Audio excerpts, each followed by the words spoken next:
Hey guys, and welcome back to my channel. My name is Lauren, and I am the author of the story you're about to listen to. This week, we're going to listen to the next part of the Hitman's Apprentice. So I hope you guys are enjoying the story so far, and I hope you enjoy this part. Thank you. Star-Crossed by L. Lauren. Copyright 2018 L. Lauren. Part 4. Forge. Ajax peeled into a hotel off the highway well past midnight.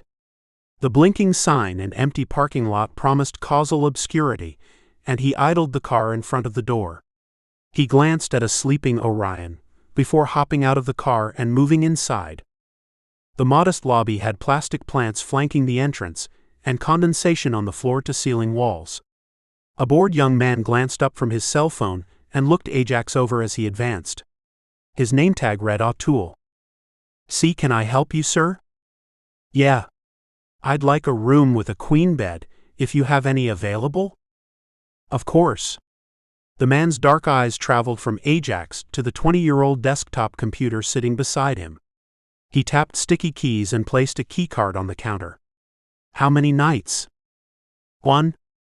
Smoking or non-smoking?" "Whichever is cheapest." "Okay. It'll be $54.27 with tax included. Can you please fill this out for me?" O'Toole placed a sheet of paper and a pen on the counter as Ajax offered three $20 bills. "Sure." Ajax scribbled an alias down on the paper, matching his address and other information with his identification card. O'Toole returned $5 and a handful of change. "This is your change. This is your key. If you want to stay an extra night, please pay by noon tomorrow. Your room is 109. Thanks. If you need anything else, you can call up here and let me know." "Awesome." Ajax slipped the keycard in his pocket and strolled out of the lobby, meeting Orion's worried eyes as he stepped outside. The boy jumped out of the vehicle, folding his arms across his chest as the cold night air hit him. He stood defiant despite his goosebumped shoulders. "You should have woken me before you got out of the car." "Sorry." Ajax kissed his forehead and then his frowning lips. "Got us a room for the night. We're only a few hours out from Ellis and Kai's place, so we can have a lazy morning." Orion nodded, pacified by the kisses and the review of the plan. He rested his forehead on Ajax's chest, taking in a deep breath and exhaling. "Okay. Do you think Trav and Brody will be there?" he asked, voice muffled by Ajax's shirt. "Probably not Trav. He'll come if I call him, but he doesn't like the big groups. He gets paranoid. Brody, on the other hand, will probably be around. He likes to look busy, but I've never seen him do a job." "Right? Yeah, except he killed your family or whatever." "Who told you about that?" "Ricky told me. I think you need to let it go, though, and stop accusing him of something he may not have done. It's not an accusation. He was working with them at the time. He's always hated me. It's not illogical. Work a job, say they died on the job, pocket the money for two.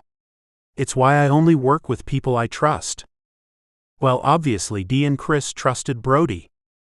"And they're dead now, aren't they?" Ajax growled. "I don't want you fucking around with Brody. I don't even want you alone with him. You find yourself alone with him, leave." Orion leaned back, flicking his eyes to the sky. "Over-dramatic. If I avoid him, he's going to know you're paranoid." "So?" "It could hurt his feelings." "Cold-blooded killers don't have feelings." Ajax kissed Orion's forehead again and slipped away. "Get in the car." "Everyone has feelings." "Yeah? Your husband did? His buddies taking rounds in your ass did too, huh?" "Don't?" "Don't what?" "Tell you how ridiculous your logic is?" "Don't say those things." Orion climbed into the vehicle again, rubbing his bare arms. "Fine. Don't imply everyone has feelings. Because Brody is a selfish asshole and your husband—" Ajax paused, squeezing the steering wheel, Your husband deserved everything he got." Ajax moved the vehicle from in front of the hotel lobby to parked in front of a green door with faded gold numbers. He grabbed their bags and unlocked the door. Orion followed at his heels, checking the room before kicking off his shoes and tiptoeing across the carpet to the bed. He sat on the edge and stripped out of the day's clothes, exposing light bruises. "We should burn these." "Overkill." Ajax placed the bags on the counter and digging through them. He tossed Orion another shirt and a pair of stretched boxers. "Law enforcement isn't going to come after you over a simple break-in." "I know, but I want to be thorough every time." "Fair. You need to call the guy soon. Email him pictures of the items. We also need to pawn the jewelry in the next few days, too." "Yes." Orion placed the clothes beside him and leaned back on the bed, crossing his bare legs at the ankle. His soft cock rested between his thighs, wrinkled skin hiding the mushroom head. Ajax rumbled, "You should get dressed. You could catch something with your bare ass on the sheets." "I could." Orion slid one hand down his lean body, slender fingers wrapping around himself and stroking. "It's been a long day for you. You should sleep." Ajax shivered, eyebrows knitting together. His jeans grew tighter, and he glanced away from Orion. "I sleep better after." "Yeah, well, I drove all day, so I'm tired." "You're excited." "And tired." Ajax kissed Orion's cheek. "I'm going to shower real quick. Be right back." Ajax left the bathroom door cracked as he entered, stripping out of his clothes and turning the shower on. He milled about, poking at the complimentary soap and shampoo as the water warmed, and then stepped into the steaming flow of water. It beat against his scarred chest.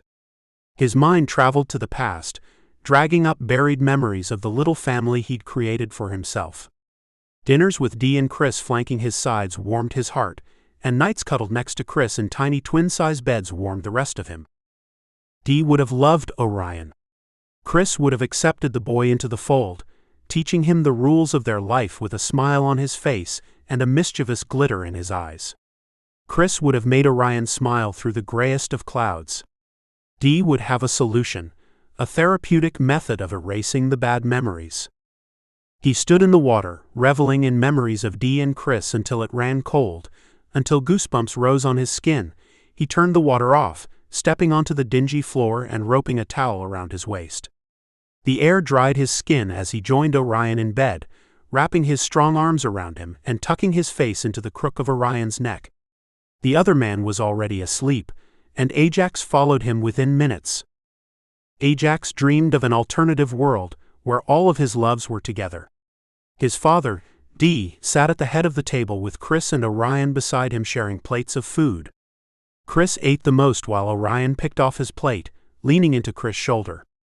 A soft sunlight haloed them all as they spoke of vacations, books, and school. Relaxed laughter pierced the air, and they greeted Ajax when he entered. Chris kissed his forehead. Orion kissed his lips and lured him to the table. He woke to Orion thrashing in his sleep, eyes opening to the solitary darkness of the cheap hotel room. The only light was from the hesitantly blinking alarm clock. It read 4:27. Ajax groaned and moved from the bed to the chair, resting his feet on the counter and his head on the sloped back. He never returned to his previous dream, but he fell into a light doze. He stole a few more minutes of precious sleep before Orion cried out. The boy bolted upright in the sheets and burst into tears. Ajax forced his eyes open. "Damn it. You all right?" "Why, yes. I am sorry." Orion wiped his cheeks, cupping his face in his hands as he sucked in shaky breaths. "Bad dream?" "The worst." "Come here." Ajax opened his arms, and Orion stepped off the bed and into them, collapsing against the other man's chest and hiding his face. Ajax combed through his wild wavy hair and wrapped one arm around Orion's slim waist. "You want to talk about it?" "I should." Orion pressed his knees into Ajax's chest and his head on his shoulder. Sometimes I have memories I can't erase. This was one of them. Memory for memory. Ajax nuzzled Orion's cheek, pressing his lips into Orion's clammy skin. Why you first? I used to take the rap for things Chris did. He was the wild one, and everyone mistook us for each other. He fucked this guy's girlfriend and the guy came after him, well me. Broke into my place, dragged me out of bed and beat me. Did you tell him he had the wrong guy? No. I probably should've, but as bad as Chris was, he was sensitive. He was scared of getting caught. Ajax shrugged. What did he do when he found out? Retaliated, of course. He played with the dude for years. I think he finally ended up killing him over something ridiculous. Drugs or something. Ajax sighed, lifting one corner of his lips. Oh.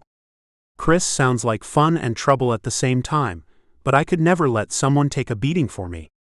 Especially a lover. Orion squirmed in Ajax's lap, straddling him with a leg on either side of his body. What did you say? What? Oh. Orion's cheeks flamed. Nothing, actually. I assumed since you talk about him all the time, he trailed. Ajax's eyes narrowed before he closed them. His lips curled. What did you say? A tremble strummed down Orion's spine. Why you were lovers. How do you figure? I have found something. At Ricky's. Chewing his bottom lip, Orion dug in his bag, retrieving a folded and frayed photo. I thought you would want it one day. Ajax unfolded the photo and stared at it. He wet his lips, muscles jumping in his strong arms. His eyes softened, brimming with a swirl of sadness and anger. I don't know why you have this. I thought you would want it. I don't. Ajax pressed the weathered edges straight, thumb stroking over Chris' smiling face. You loved him, Orion whispered. It's okay. Ajax placed the photograph on the table, pushing it away. Your turn. Tell me about your dream. Orion squirmed in Ajax's lap, wrapping Ajax's arms around him as he closed his eyes. What happens when your body likes something but your mind is screaming no? No means no. Well, yes means yes, technically, Ajax rumbled, exhaustion spilling into his voice. As sometimes he'd spank me. As punishment. The boy shook his head. And say things. Terrible things about me, but I got excited. There are nerve endings down there, it's normal. Doesn't mean anything.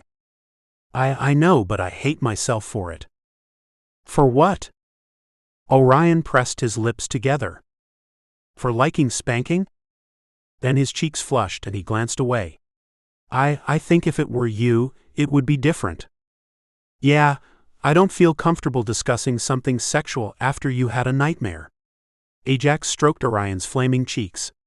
You want to try to sleep a little more, or get moving? Either one.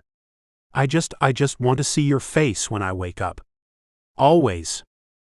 If I can help it, you will. Let's get moving. We can take a nap when we get to Ellis and Kai's. Ajax rubbed Orion's spine. Hop up. Orion shifted from Ajax's lap to sitting on the counter, rubbing his bleary eyes as Ajax packed around him. He dug out a pair of jeans and a t-shirt for them both and bagged their old clothes, sprinkling them with odorless chemicals before securing the bag. Let me take this outside and then I'll load the car. Ajax kissed Orion's lips, dressed and grabbed the keycard, stepping into the early morning light. He glided down the hotel sidewalk to the back of the building where a line of dumpsters sat. He lifted the top and tossed his bag in. The hotel's early morning atmosphere bustled with travelers walking up and down the sidewalks around the buildings. They left their rooms empty-handed and returned with plates piled high with food. Ajax's belly rumbled. He passed his room on the way to the lobby, smelling the rich scent of breakfast as he advanced on the main building. The employees had crammed 3 tables in the front portion of the room. Each table had food. Table 1 had hot entrees, a pancake machine and a waffle machine. Table 2 had a basket of boxed cereals, and another basket of an assortment of dry grits and oatmeal. The last table contained fruits. The assassin gathered 2 apples, an orange, and a banana from the last table. From the middle table, he snatched a packet of cinnamon oatmeal and a packet of buttery grits. When he reached the first table, he narrowed his eyes, observing the waffle maker. He set his items down and poured pre-made batter on the hot griddle, shifting his weight from one leg to the other. "Don't you love this?" A woman half his height and twice his size popped up beside him, pouring the mix onto the pancake machine. Her thick arm brushed against Ajax's. "Bein' able to make a hot breakfast, even if you're stayin' in a hotel." He stepped away, dark eyebrows twitching. Yeah." Ajax glared at the waffle machine. "Where ya headed?" She was Mrs. Claus on vacation with rosy cheeks and frizzy white hair. Nowhere," Ajax muttered, flipping the waffle maker. Her mothering smile faltered. "Is that so now? We're headed back up west before it gets too hot in the south. We migrate like birds." Her laugh was rich and round, like warm buttery candy. The waffle machine dinged and Ajax opened it, prying the waffle out with a fork. He slid it onto a white paper plate with plastic utensils, and the old woman passed him packets of honey, butter, and syrup. "It's nice meetin' ya. I hope you have a good trip to nowhere." Another big-bellied laugh. "Sure." He gathered his items again and exited the lobby. When he returned to the room, he kneed the door. "Kid? Open up," he called, kneeing the door again. "You took the keycard. Did you lose it?" Orion replied, "Oh. You have food. You should have said something." The boy ripped the door open and snatched the waffle from him. I'll just help you with this part here." "Yeah." Ajax kicked the door closed. Orion folded himself up in the office chair, bouncing in his seat as he tore open the packets of butter and spooned them over the waffle. "Did you get jelly?" "No. I like jelly on my waffles." "Why?" Ajax poured the oatmeal into a foam bowl and poured hot tap water over it. "Because it's like fruit, but easier." "What's wrong?" "Nothing." Are you mad at me?" We can share the waffle?" "It's fine." Ajax stirred the oatmeal with his finger. "Oh my God. Seriously. We can share the waffle." "It's not about the waffle. This weird lady talked to me in the lobby is all." Orion blinked, biting into a honey-dipped waffle triangle. "Was she weird, really?" "She looked like Santa Claus's wife." "Okay." "She had an accent. And said she was going back west for the summer." "Neither of those things are weird." "I didn't like it." "Okay." Orion chuckled. "Do you want a piece?" "Sure."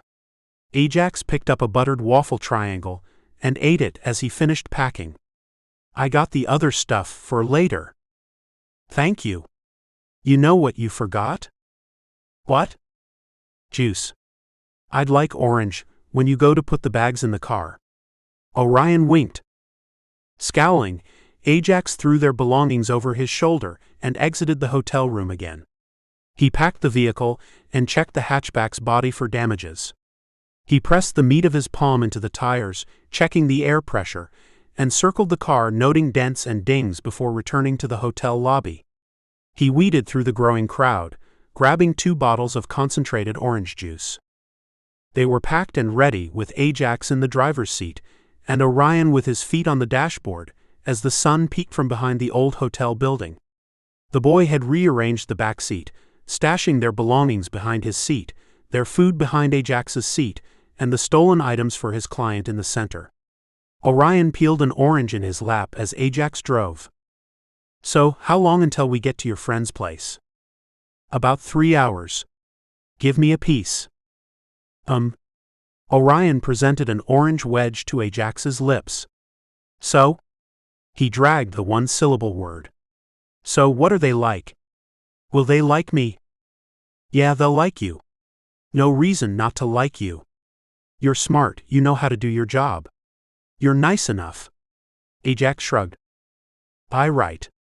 Orion bit into an orange wedge, a smirk on his face. "Tell me about Kai and Ellis." "They're married." I don't know.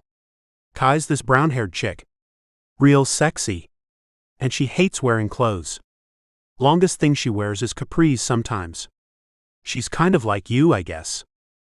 Like me how? You don't like wearing clothes either. You always wear those booty shorts when we're on errands or whatever. I like my legs. Yeah, Kai likes hers too. I'm always afraid your dick's gonna fall out or something. I take care of it. Orion laughed as he ate another orange wedge. But thanks for thinking of my cock. Ajax scrubbed his cheek. Right? Yeah. Well, Ellis is a goofball. Kinda like Trav, but not into computers. He's more handy. You know, good with odd jobs. They make a good couple, I think. Why do you think so? 'Cause Kai picked him. She's sexy, right, so she could have anyone. And she picked Ellis goofy ass. Ellis is the type of guy who don't look around, and Kai's pretty, but I think she still needs the reassurance. Is she prettier than me? You want me to answer you? The truth or a lie? You're supposed to say no. Have you ever been a boyfriend before? Not technically. Sometimes you're supposed to tell me what I want to hear. At that moment, I needed reassurance of my attractiveness. You're attractive. You don't need reassurance. Not need. I wanted it. Well, Ajax stole a second orange wedge. I'm your boyfriend. You need even more reassurance? Are you going to introduce me as your boyfriend when we meet your friends? Yeah. Good. To everyone?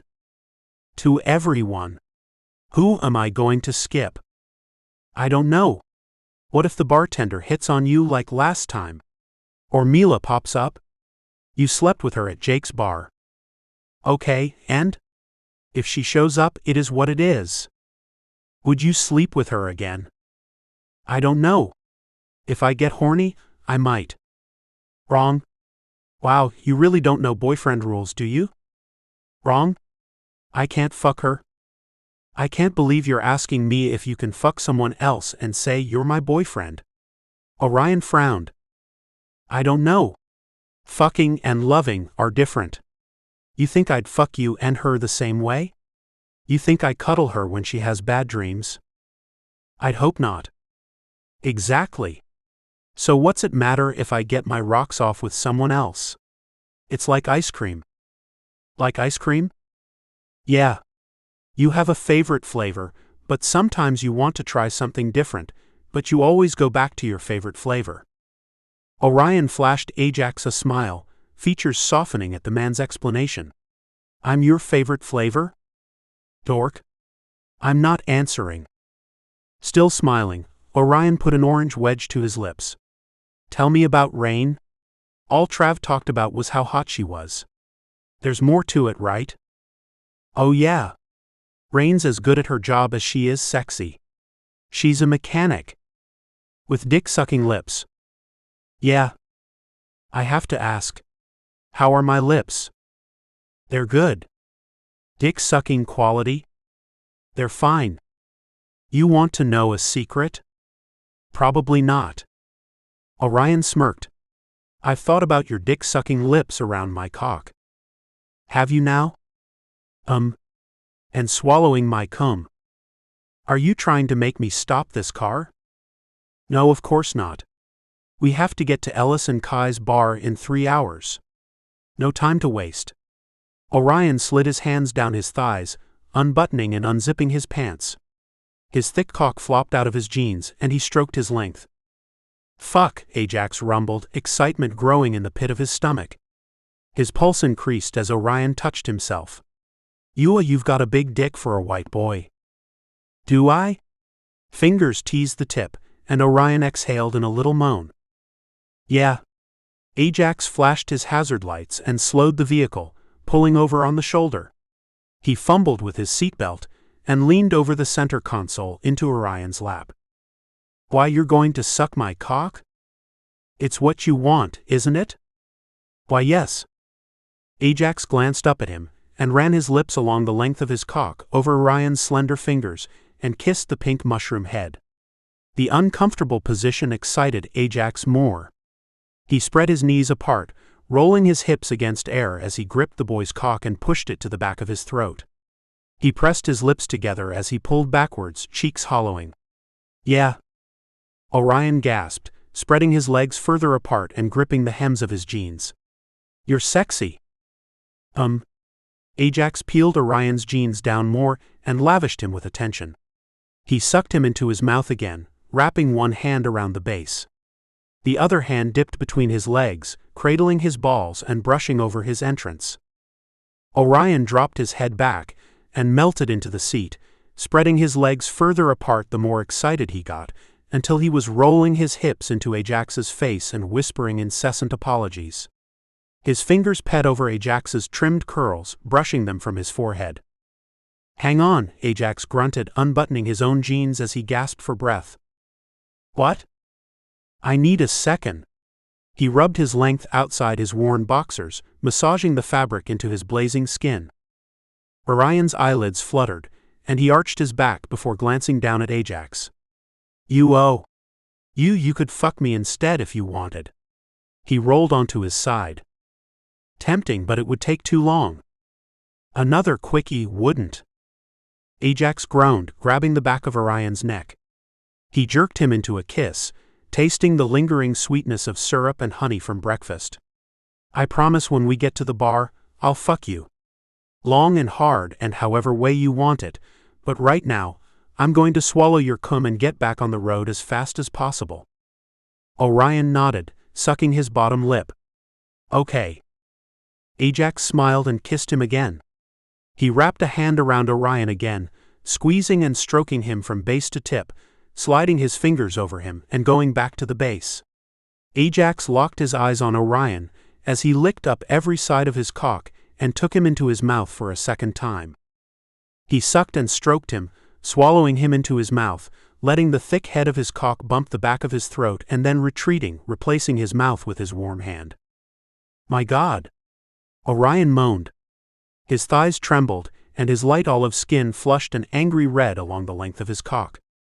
The swollen head purpled and pulsed. He touched Ajax again, hand resting on the back of his skull as it bobbed up and down. Orion's hips greeted Ajax's face, lifting his tight ass off the seat. Ajax choked, and a wave of warmth rushed over him. His ears tingled, and his chest and shoulders blazed as he receded until just the head was still in his mouth. He swirled his tongue around it and kissed it, and his mahogany eyes flicked up to Orion's face. He locked eyes with him, and the corner of his lips curved into a grin.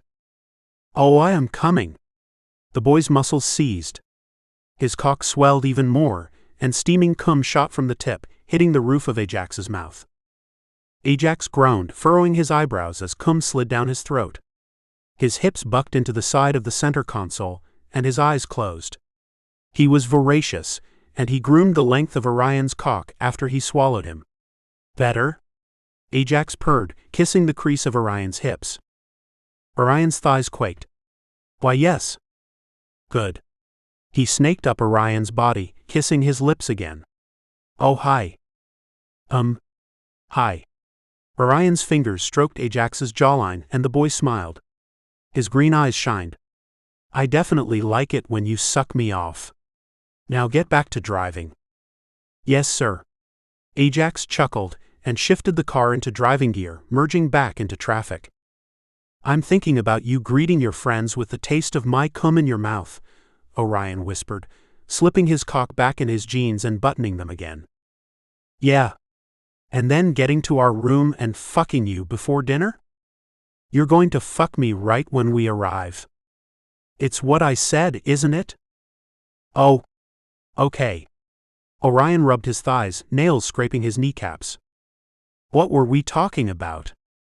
"Your friends?" "Rain, technically." "Oh. Yeah. Anyway, you'd like her. She's cool." "Are you close with her? Like you are Trav and Ricky?" "Not really. Trav is my best friend. I'm cool with Kai and Hunter. Used to be cool with her brother before he died." "How many of them have you slept with?" "Why do you think I've slept with them?" Because Trav said you like to sleep around. Orion picked at the frayed ends of his platinum blonde hair. Huh. Sometimes Hunter and I will, you know. If we're feeling up to it. Is Hunter gay? Nah. I mean, I never asked. I guess he's bisexual like everyone else. I'm not bisexual. Everyone besides you then? Better. Orion bit the inside of his cheek as he glanced out the window. Brooding. Ajax glanced at him when he fell silent, but didn't inquire. Instead, he turned on the radio, raising the volume to a low hum and singing along to the familiar songs. He skipped through stations during commercial breaks and returned to the original station after a few minutes had elapsed. I think I'm okay with you sleeping with women, but not other men. Orion tore his eyes away from the passing buildings and looked at Ajax. If you really want to continue sleeping around. I guess? What? Ajax shrugged. I don't know. Wasn't thinking about sleeping with anyone else. I know, but what if I don't feel like it, and you really want to get off? I don't want you to sit around horny, because I'm not in the mood. I can jack off? You could. But what if you need more than an orgasm? I don't know. What if you actually want to put your dick in a vagina? I can't discuss this with you. Why not? We're adults. You're barely an adult. If you weren't supposedly dead, you'd still be under manufacturer warranty. Humans don't come with a warranty. Your parents' insurance. Oh. Orion flushed, I guess so. Anyway, I'm just saying. If I can't give you something you want, you can sleep with a woman. I'll keep the option in mind. We're almost there. Okay. Orion adjusted his jeans and slipped his feet in his shoes. He flipped down the car visor and rose his eyebrows as he peered at himself in the little mirror. I have a pimple. What? On my cheek, Orion continued. Remind me to put toothpaste on it tonight. Wait. Huh? Whatever.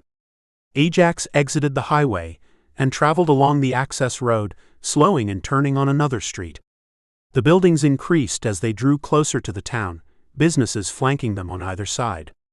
They passed a local grocery store, post office, and gas station before they came upon another turn. Ajax turned left, right again, and finally right into the parking lot in front of a light blue building with white shutters. Oh, it's cute. Assassins really stay here? Blue and red don't go together. In the basement underground, yeah. Blue and red? Baby blue shutters and blood. Interesting. Ajax parked behind the building and turned off the engine. Ready? Nervous. Orion shook his hands and inhaled a deep breath. More of your friends. You're one of us now. Don't let anyone tell you different. Ajax kissed Orion's forehead and climbed out of the hatchback. He grabbed their bags from the back seat, hoisting them onto his shoulder. Grab the safe and electronics. They're safer in a room than in the car. Around a bunch of people who know how to break into places. Same rules as Jake's place. This place is Switzerland. Plus, Kai's damn good at cracking codes too. She can help if you need it. Orion picked up the safe and the electronics and followed Ajax to the bed and breakfast, entering through the back door. Knock knock, Ajax called. Orion rolled his eyes. Jackie, is that you? A high-pitched voice sang. The owner of the voice bounded down the hallway, wavy auburn locks swaying behind her. She roped Ajax into a hug, pressing her ample chest into his and planting a loud kiss on his cheek. I didn't know you were arriving so late. You know we don't do lunch on weekdays. Yeah, I know. We were going to be hours earlier, but Ajax tipped his head to Orion. Hi. Orion stepped behind Ajax a little, waving slender fingers towards the woman. Sorry. Kai, this is Orion. Orion, this is Kai.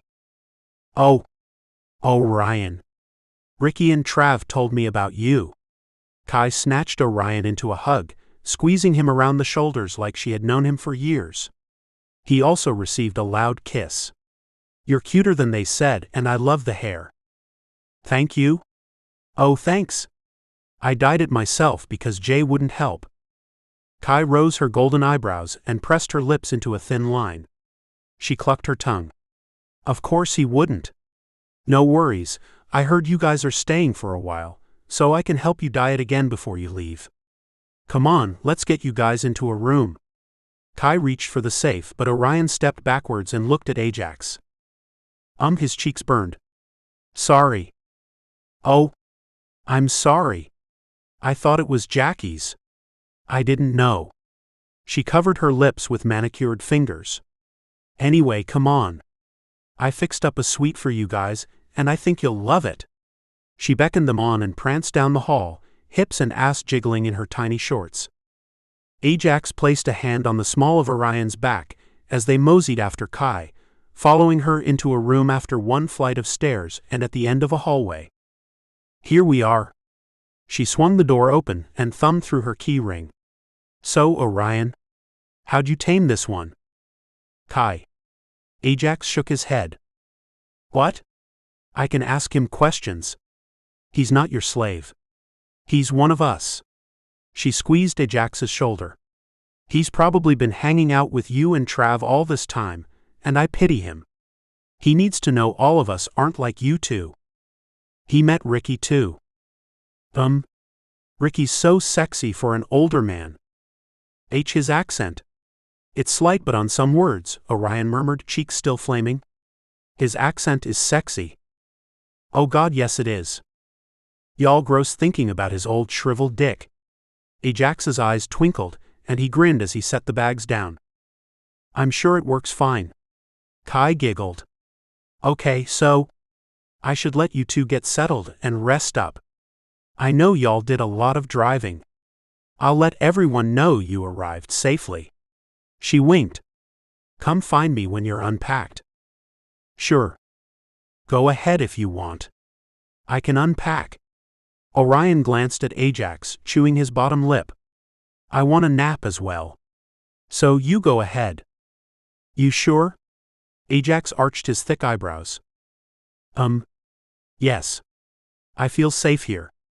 I'm very sure." "All right. Woo. If you're not down by dinner, I'll send someone for you. You're too skinny to miss meals, honey." Kai hugged Orion again, and then dragged Ajax towards the exit. "If you need anything, call me, all right?" Orion nodded. "I'm sure I'll be fine. Go hang out with your friends." "All right. Thanks." Smiling, Ajax left the room behind Kai, closing the door with a soft click. Kai descended the stairs and led Ajax to the empty dining area.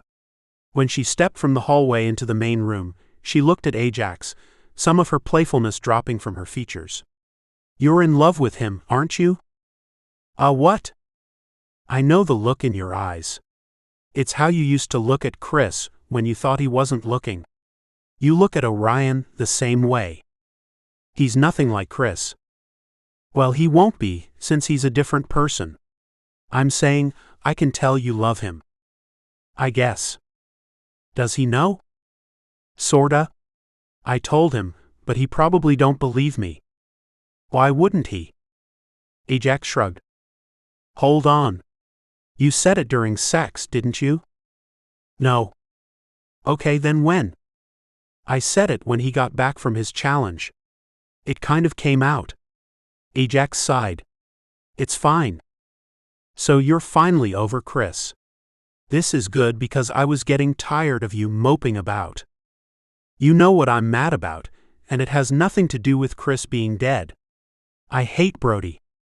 "I know, but honey, I really don't think he did anything. I know you're convinced he fucked with you, but I don't see why he would. What's his motivation?" "Jealousy. I don't know. He was obsessed with me when we were kids, remember? I remember you were shy and hid behind Chris all the time, and Chris and Brody never got along." Kai descended another staircase into the basement portion of the building. The basement opened into a living area with a carpeted floor and dark wood walls. It housed a long L-shaped sectional and lounge chairs, crescent-mooned around a lengthy coffee table with a frosted glass top. A flat-screen television was on the wall facing the couch, hovering over an entertainment stand littered with various gaming consoles and scattered games. Behind the couch sat a dining room table, dividing the room into an eating area and a gaming area. Well, yeah, but the reason why Chris didn't like him was because he didn't trust him, and he was right not to. Oh, really? Kai tipped her head, auburn curls bouncing along her shoulders. Yeah, because I know he killed him. You don't believe me. No, I think you're being ridiculous. Chris was trouble, and you can deny it if you'd like, but you can't pin his death on Brody. Kai waved a hand. Ellis is around here somewhere. Oh. Rain's here. She snapped her fingers, and Rain emerged from the basement kitchen holding a plate of fruits. A cascade of straight black hair brushed her hips as she moved, and her neutral expression cleared into a smile when she saw Ajax. Hey AJ. It's good to see you all in one piece. Hey. Same to you. Ajax grinned. How are you? Rain smiled even more. I'm good. I heard you have a new travel partner. Of course you did. From who? Chichili. Oh. She's pregnant. Yeah, I know. Pretend to care a little more, please. I'm planning the baby shower for her, and your attendance is mandatory. Cancel whatever assassin plans you have, and buy reusable cloth diapers. It's what she wants. We'll see. Ajax picked grapes from Rain's plate. Bad. She swatted his hand. Get your own. Kai giggled. How far along is she already, Rain? Like 3 months. She told me a few days ago when she stopped in. She kind of wants to keep it on the down low. Then why are you telling everyone? Ajax scowled. Because we have to plan the shower, duh. You don't think much, do you? Rain, have you met Orion? He's the brains between the two of them.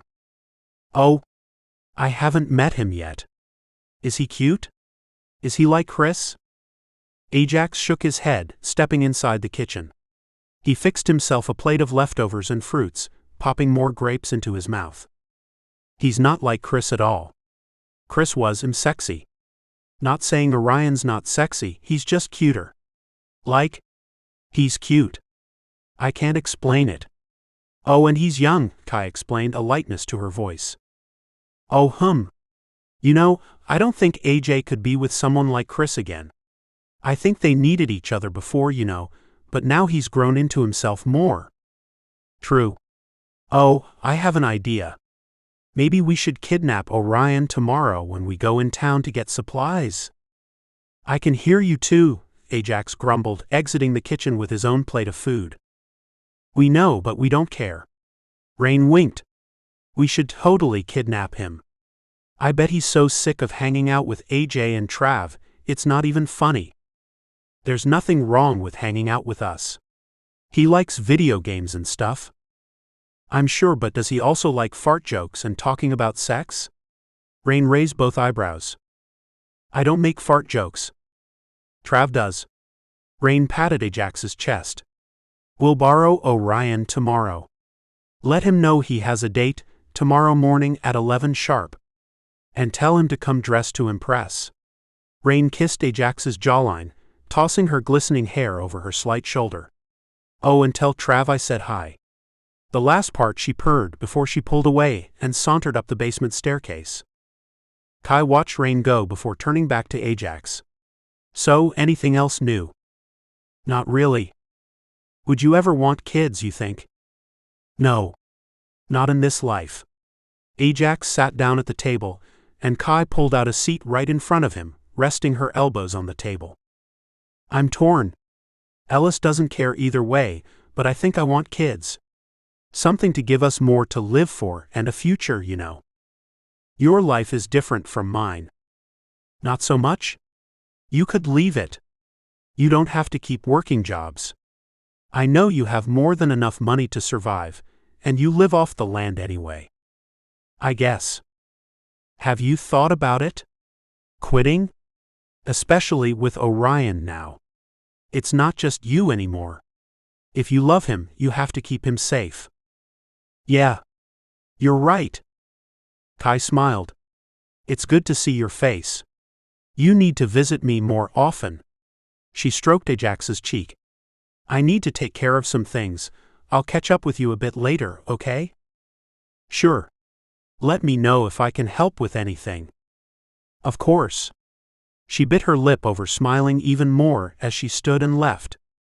Ajax ate his food in the comfortable silence of the basement, rolling his shoulders and breathing a sigh of relief. He sent the boy a platter of food with one of the employees, and spent his evening in the basement eating, watching television, and playing video games.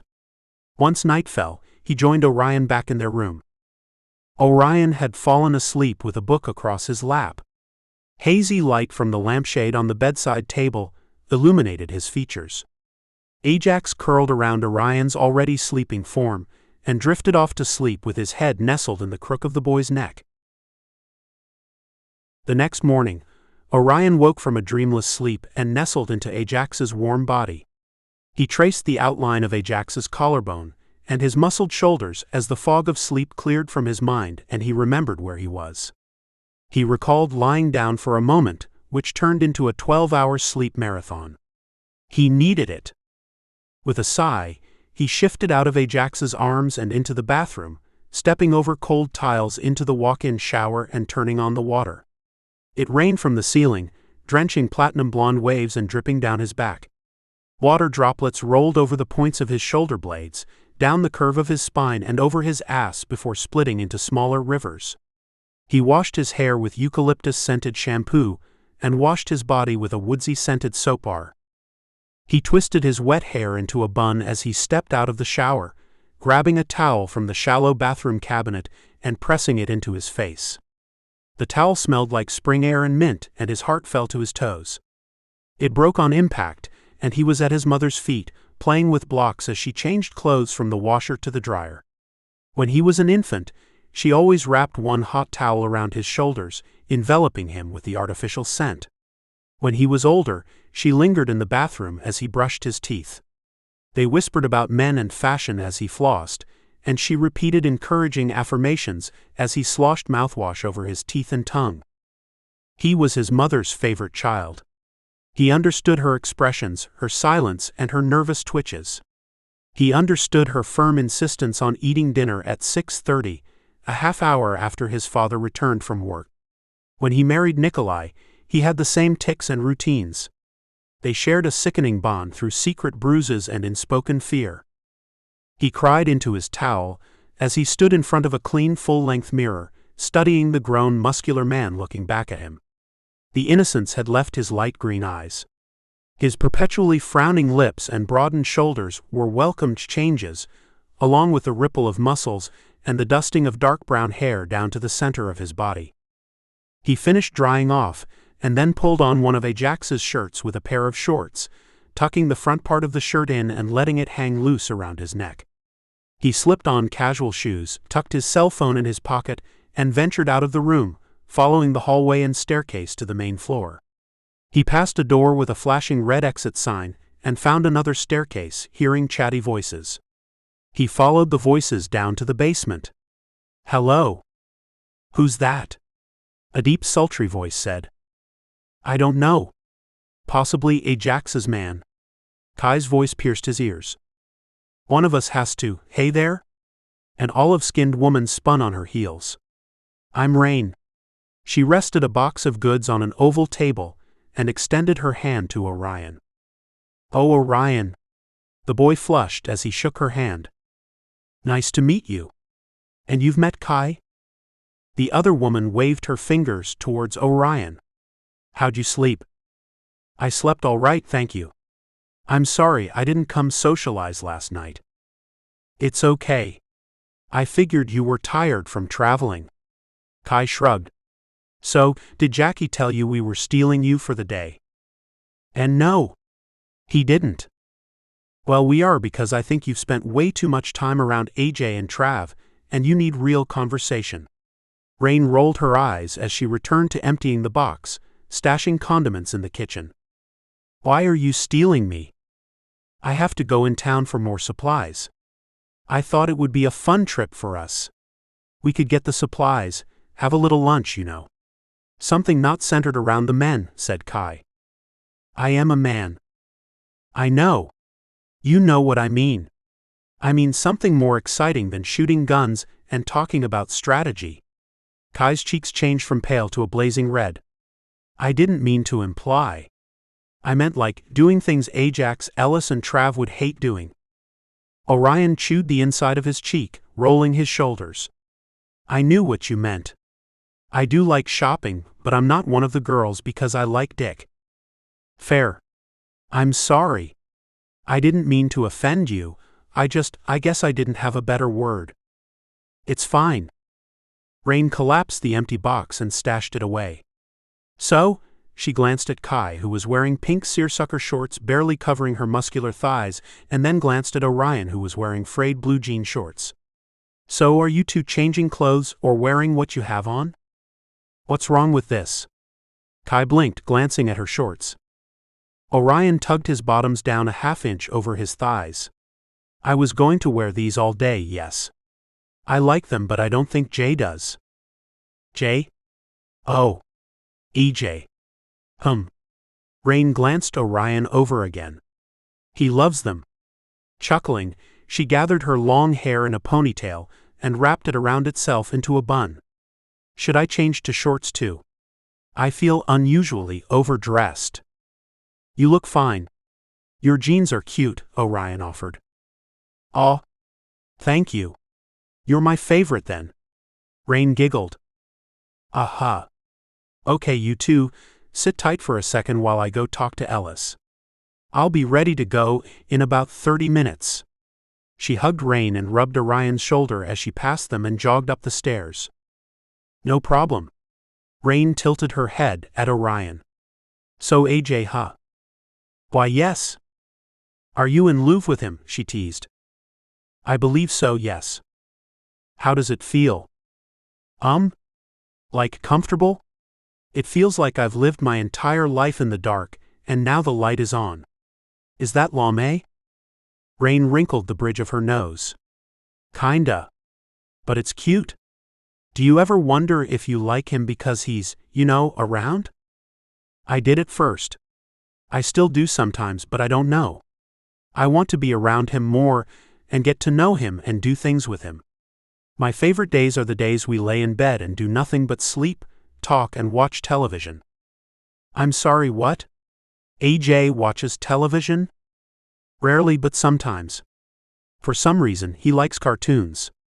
Orion rolled his eyes, sitting down in a chair at the table. Not even violent adult cartoons, but like kids' cartoons. The one with the bears with hearts on their tummies, and they save the world from bad guys by giving hugs. It's a dumb show. Rain chuckled. Cute. He's so cute. Have you guys done it?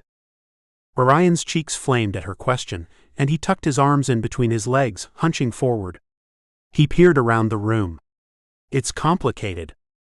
How? Well, we fooled around a little one night at Trav's, but we actually did it recently. Recently? Like how recently? A couple days ago? Not even? Maybe 3 days ago. Whoa. Let me get this straight.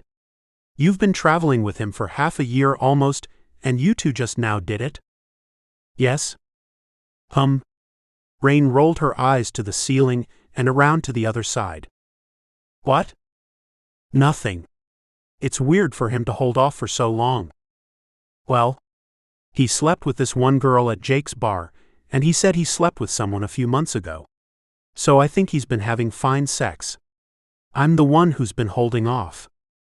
Are we bitter? Yes. Yes, we're bitter as fuck. Aha. And why? Because he's fucking the entire planet, and I've hinted many times. We sleep in the same bed most nights for fuck's sake, and he still finds time to sleep with someone else. How? Why? My ass is right there. Literally. Right. There, Orion huffed, popping to his feet. The boy folded his arms across his chest, puckering his lips and staring at the staircase. Well, maybe he had a reason for wanting to wait. Except he didn't want me to sleep with anyone else, which isn't fair. I'm sorry, it's not. Rain hummed, curling strands of hair behind her ear. I don't know. These are things you should ask him if they bother you. Can I ask another personal question? Sure, but I may not answer. Fair. So, how do you guys do it? Like, is he rough? Or is he different? Orion rose his eyebrows and unfolded his arms. He rubbed his palms over his jean shorts. Ah. Oh. He's not rough. The first time he was excited and came really quickly, but he wasn't rough. Why? No reason. I've heard stories. Ah. Okay, Kai strolled back into the basement. Stories? Like what stories? Welcome back, Kai. Are we ready to go? Rain chirped. Actual. Kai held up one finger. Actually, I have to stay here and take care of a guest problem. Ellis has a project. Do you guys mind going with the list? I'll let you take my car, even. Rain looked at Orion. How about it? Want to be my date for the day? She winked. Since you asked so nicely. Orion giggled. Asked so nicely about what? Ajax's sleepy voice preceded him down the staircase. He paused behind Kai, rubbing exhaustion from his features, and kissed her cheek. I'm doing errands with Rain. Oh yeah, they wanted to steal you today. Ajax snapped a finger. Good job warning him. Kai stepped to the side, allowing Ajax entrance into the basement. Excellent job, Softy. Anyway, good you're up. I need your help, so don't go anywhere. Kai tugged Ajax's shirt, after handing the list and her car keys to Rain. Can I at least say good morning to my boyfriend? He quirked a bushy eyebrow, and his frowning expression morphed into a naughty smile. Ooh. Not with that look, you can't. Kai shoved him away. Orion sucked in a deep breath as Ajax walked over to him. Hi, he whispered once they were face to face, and he shrugged, pressing his cheek into his shoulder. Hey, boyfriend. Orion turned deep shades of red. The girls are watching. Let them. Ajax cupped Orion's face in his rough hands, calloused fingers stroking his smooth skin as he closed the distance between them. Their chests met. Orion's heartbeat skipped, and he inhaled shallow breaths, tipping his head up. His lips burned, and he whimpered when Ajax stalled. He purred when Ajax advanced on him, and pressed warm lips into the corners of his mouth. Kiss me, Orion yanked Ajax closer. I am. Not like I want. Ajax kissed him. His heart soared. He remembered the first kiss, but this one was better. Honest and passionate, though chaste. It was a public declaration of something between them, and Orion needed it. He hated himself for it, but he still needed it. He gasped for breath when Ajax retreated, still clutching the other man's shirt. Okay, lovebirds. You have a room. You can continue this later. Rain waved her hands in the air. We have to do the errands. Orion rested his forehead on Ajax's chest, hiding his excitement against his thigh. I know. Hang on. Kai chuckled. It's good to see you happy, Jackie. Meet me in the lobby when you're done canoodling. He's done now. Don't leave this room without him. Rain scowled.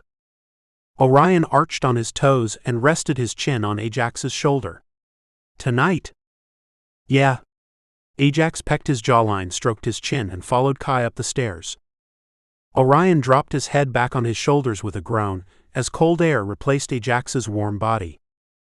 Okay, I'm not AJ, but I'll still buy you a good lunch. Sold. Jay's not a foodie. Yeah, it's complicated with him. As is everything. What stories? Rain touched her cheek, displaying a thoughtful expression as she moved towards the exit. I heard he really likes it rough. Like rape fantasies, face-fucking rough sex. I wasn't sure you'd be into it given, your history. Orion glared. Who told you? Sicily by Jake, but I promise I don't know much. I only know the bare facts. What are the facts? AJ killed your abusive husband but didn't kill you, so now you're his partner. See? The facts. I think he deduced it from knowing about the job. I didn't tell anyone else. Sorry, if you don't want me to know, I'll forget. How are you going to forget? Not literally. Figuratively. We forget a lot of things, after all. Rain opened the driver's side door to a luxury sedan. Orion climbed into the passenger side. Right? Okay, well, forget please. Okay. Done. But seriously, how are you doing though? Going from a fucked up relationship to being with AJ isn't necessarily an improvement. I'm doing fine. Orion leaned away from her, hugging the passenger door. He eyed their surroundings as Rain reversed the vehicle and drove out of the parking lot. PTSD? What? Post-traumatic stress disorder. She adjusted the mirrors. I know what it means. Oh, okay. Do you have it? Yes, but Jay and I are working on it. I mostly have nightmares, and I read one solution is to create a positive ending to the recurring dream, so it's not a nightmare anymore. We've been working on the endings. I know it sounds lame. No. It sounds brilliant, actually. Rain paused, squinting at the cars in front of her on the road. Listen, I kind of know what you're going through. Before I came to the shelter, it was my father. You know. Orion nodded. Okay. He tapped his fingers, and his lips spread into a gentle smile. What about you and Trav? What about Trav? You've mentioned him a few times. So? So he's on your mind. Why? Because he's AJ's best friend. Okay, but why is he on your mind? He's not. He's AJ's best friend. Rain scrubbed her apple-red cheeks and focused on the road, avoiding even a glance towards Orion. He likes you. A lot. I know. How do you feel about him then? Ambivalent. You hate him? No. Ambivalent means indifferent. No, it doesn't. Ambivalent means having mixed feelings or contradictory ideas about something. Rain scowled and sighed. Fine. I like him, but I don't know if I want to settle down. Her shoulders sagged under the weight of her confession. I've never said that aloud before. How does it feel to finally admit it? Awkward and uncomfortable. You know, I always wanted to date someone outside of our group, settle down, have a life where I'm not always looking over my shoulder. Two of us dating is never a good idea. Two people makes you doubly vulnerable to an attack. A lover is an automatic weakness. Do you think Jay sees me as a weakness? Rain shrugged. Probably, but you have to weigh everything. He's been single and alone so long, I don't think he cares. Plus, you're capable. Okay. You and Trav are capable of taking care of yourselves. Maybe Trav won't care about you being his weakness either. What if I care? Well, it's going to hurt putting aside what you want forever, I think. And how do you know Trav doesn't want the same thing as you? You're telling me to go for Trav? I'm telling you to make yourself happy. Rain's dark eyes were brooding and serious as she traveled the two-lane street. Her eyebrows betrayed her warring emotions, tensing and relaxing as thoughts passed through her brain. She whipped into a fast food restaurant's parking lot. You know what's going to make me happy right now? Hot and salty French fries. What? Oh.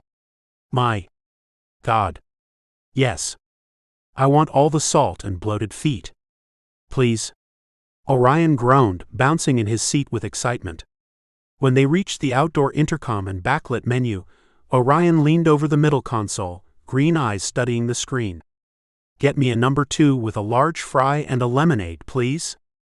Done. Rain chuckled. I think I'll get the same thing.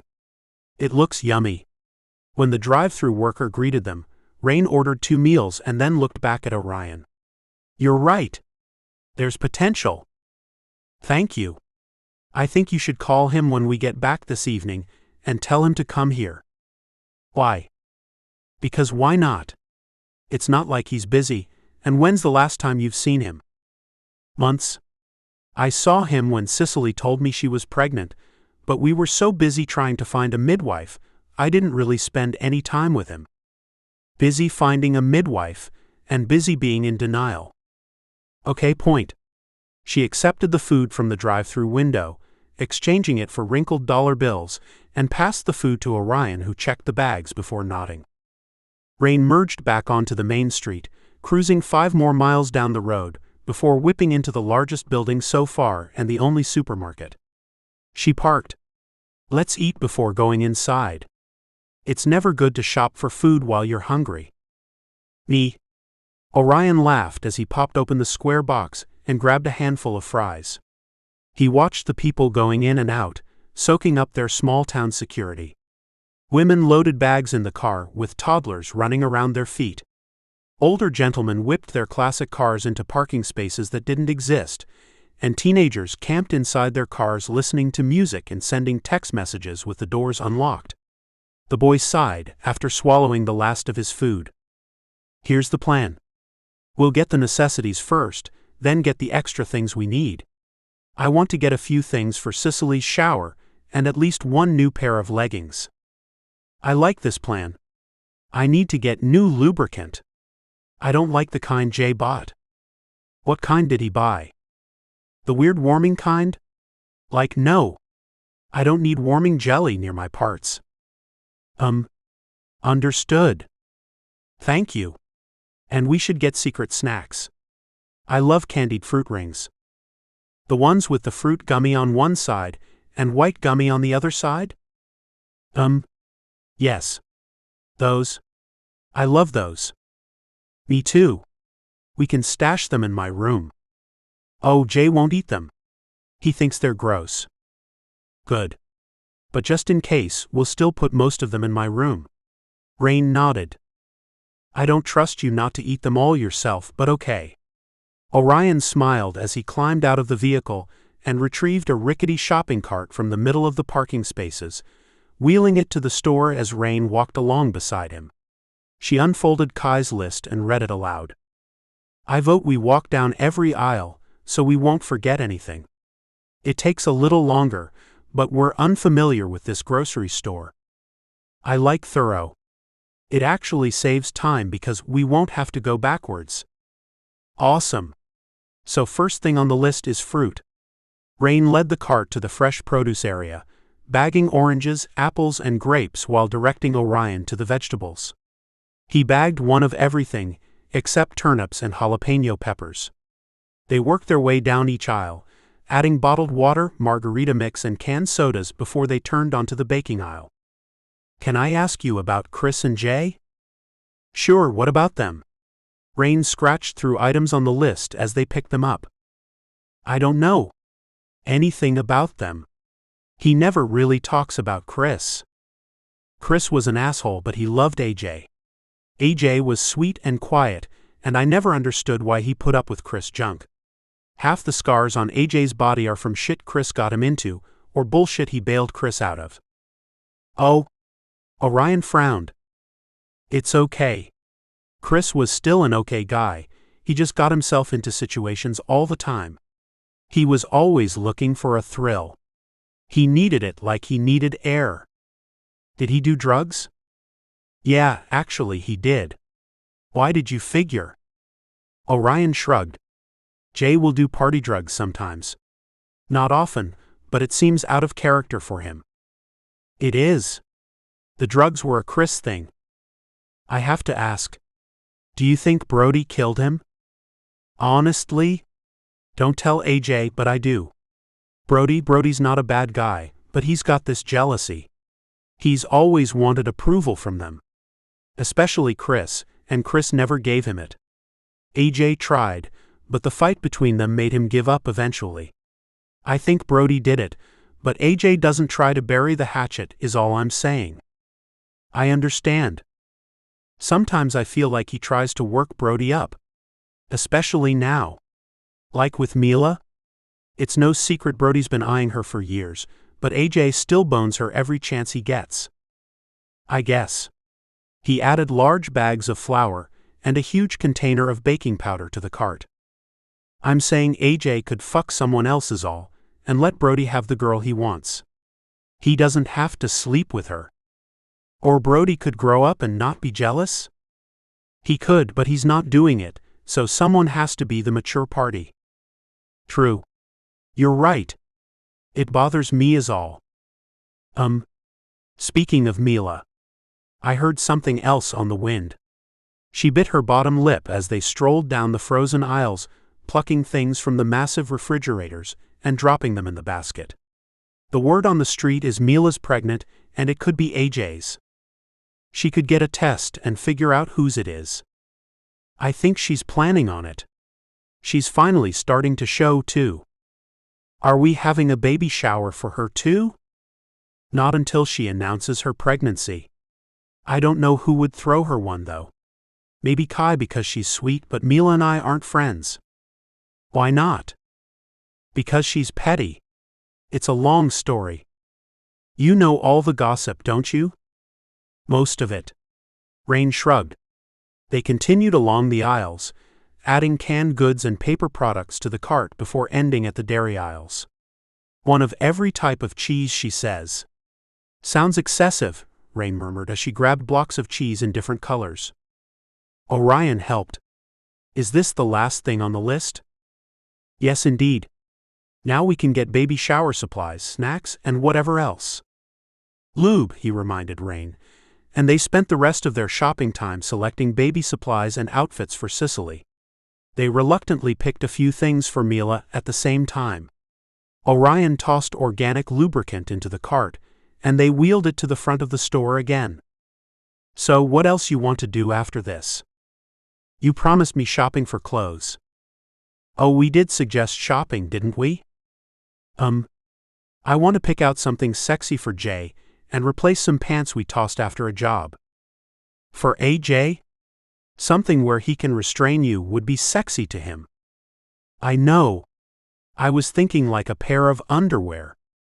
Briefs? Orion wrinkled his nose. No. Like a thong or something. There's a designer who makes cute underwear for men. Aiden Blake. Never heard of him. It's okay, I don't keep up with women's designers either. Orion tugged his lips into a coy smile as they reached the cashier. He helped bag up the groceries while Rain interacted with the employee. After almost half an hour of ringing groceries, Rain gave the cashier $200. She received a $5 bill and some single dollars along with a collection of change in return. You know this is the stuff she forgot to get on her bulk order. Running an inn is expensive, Rain pouted, pocketing change and leaving the store. Not surprising. Have you slept with Trav before? Slept with or fucked? Either. We had sex once. It was awkward and embarrassing, and I'm still trying to forget. What was embarrassing? I don't know. It was my first time, like, with someone my own age, I guess. She shoved the groceries in the trunk, loading all the perishables into a foam ice chest. It was my first time wanting to, but I didn't know what I was doing. Oh. Yeah, I get it. I had a few hookups before I got married, and it was always super awkward. Is it awkward with AJ? Yes and no. Because I think we're both trying to, I don't know, be normal. Before you told me, I kind of felt like he was holding back a little from doing everything he wanted to do. Are you holding back? I don't know how to answer. I want to say no, but I think the answer is yes. I don't know what I like. I mean, I don't know what's appropriate to like. Everything? Orion nibbled the inside of his cheek as they drove through the parking lot and around the supermarket, approaching a small boutique with a lingerie department attached. I mean? Is it appropriate to like rough stuff? Is it normal? Wait. You like rough stuff too. Then you two are a match made in hell. Rain laughed warmly, hugging Orion around the shoulders when they got out of the car again.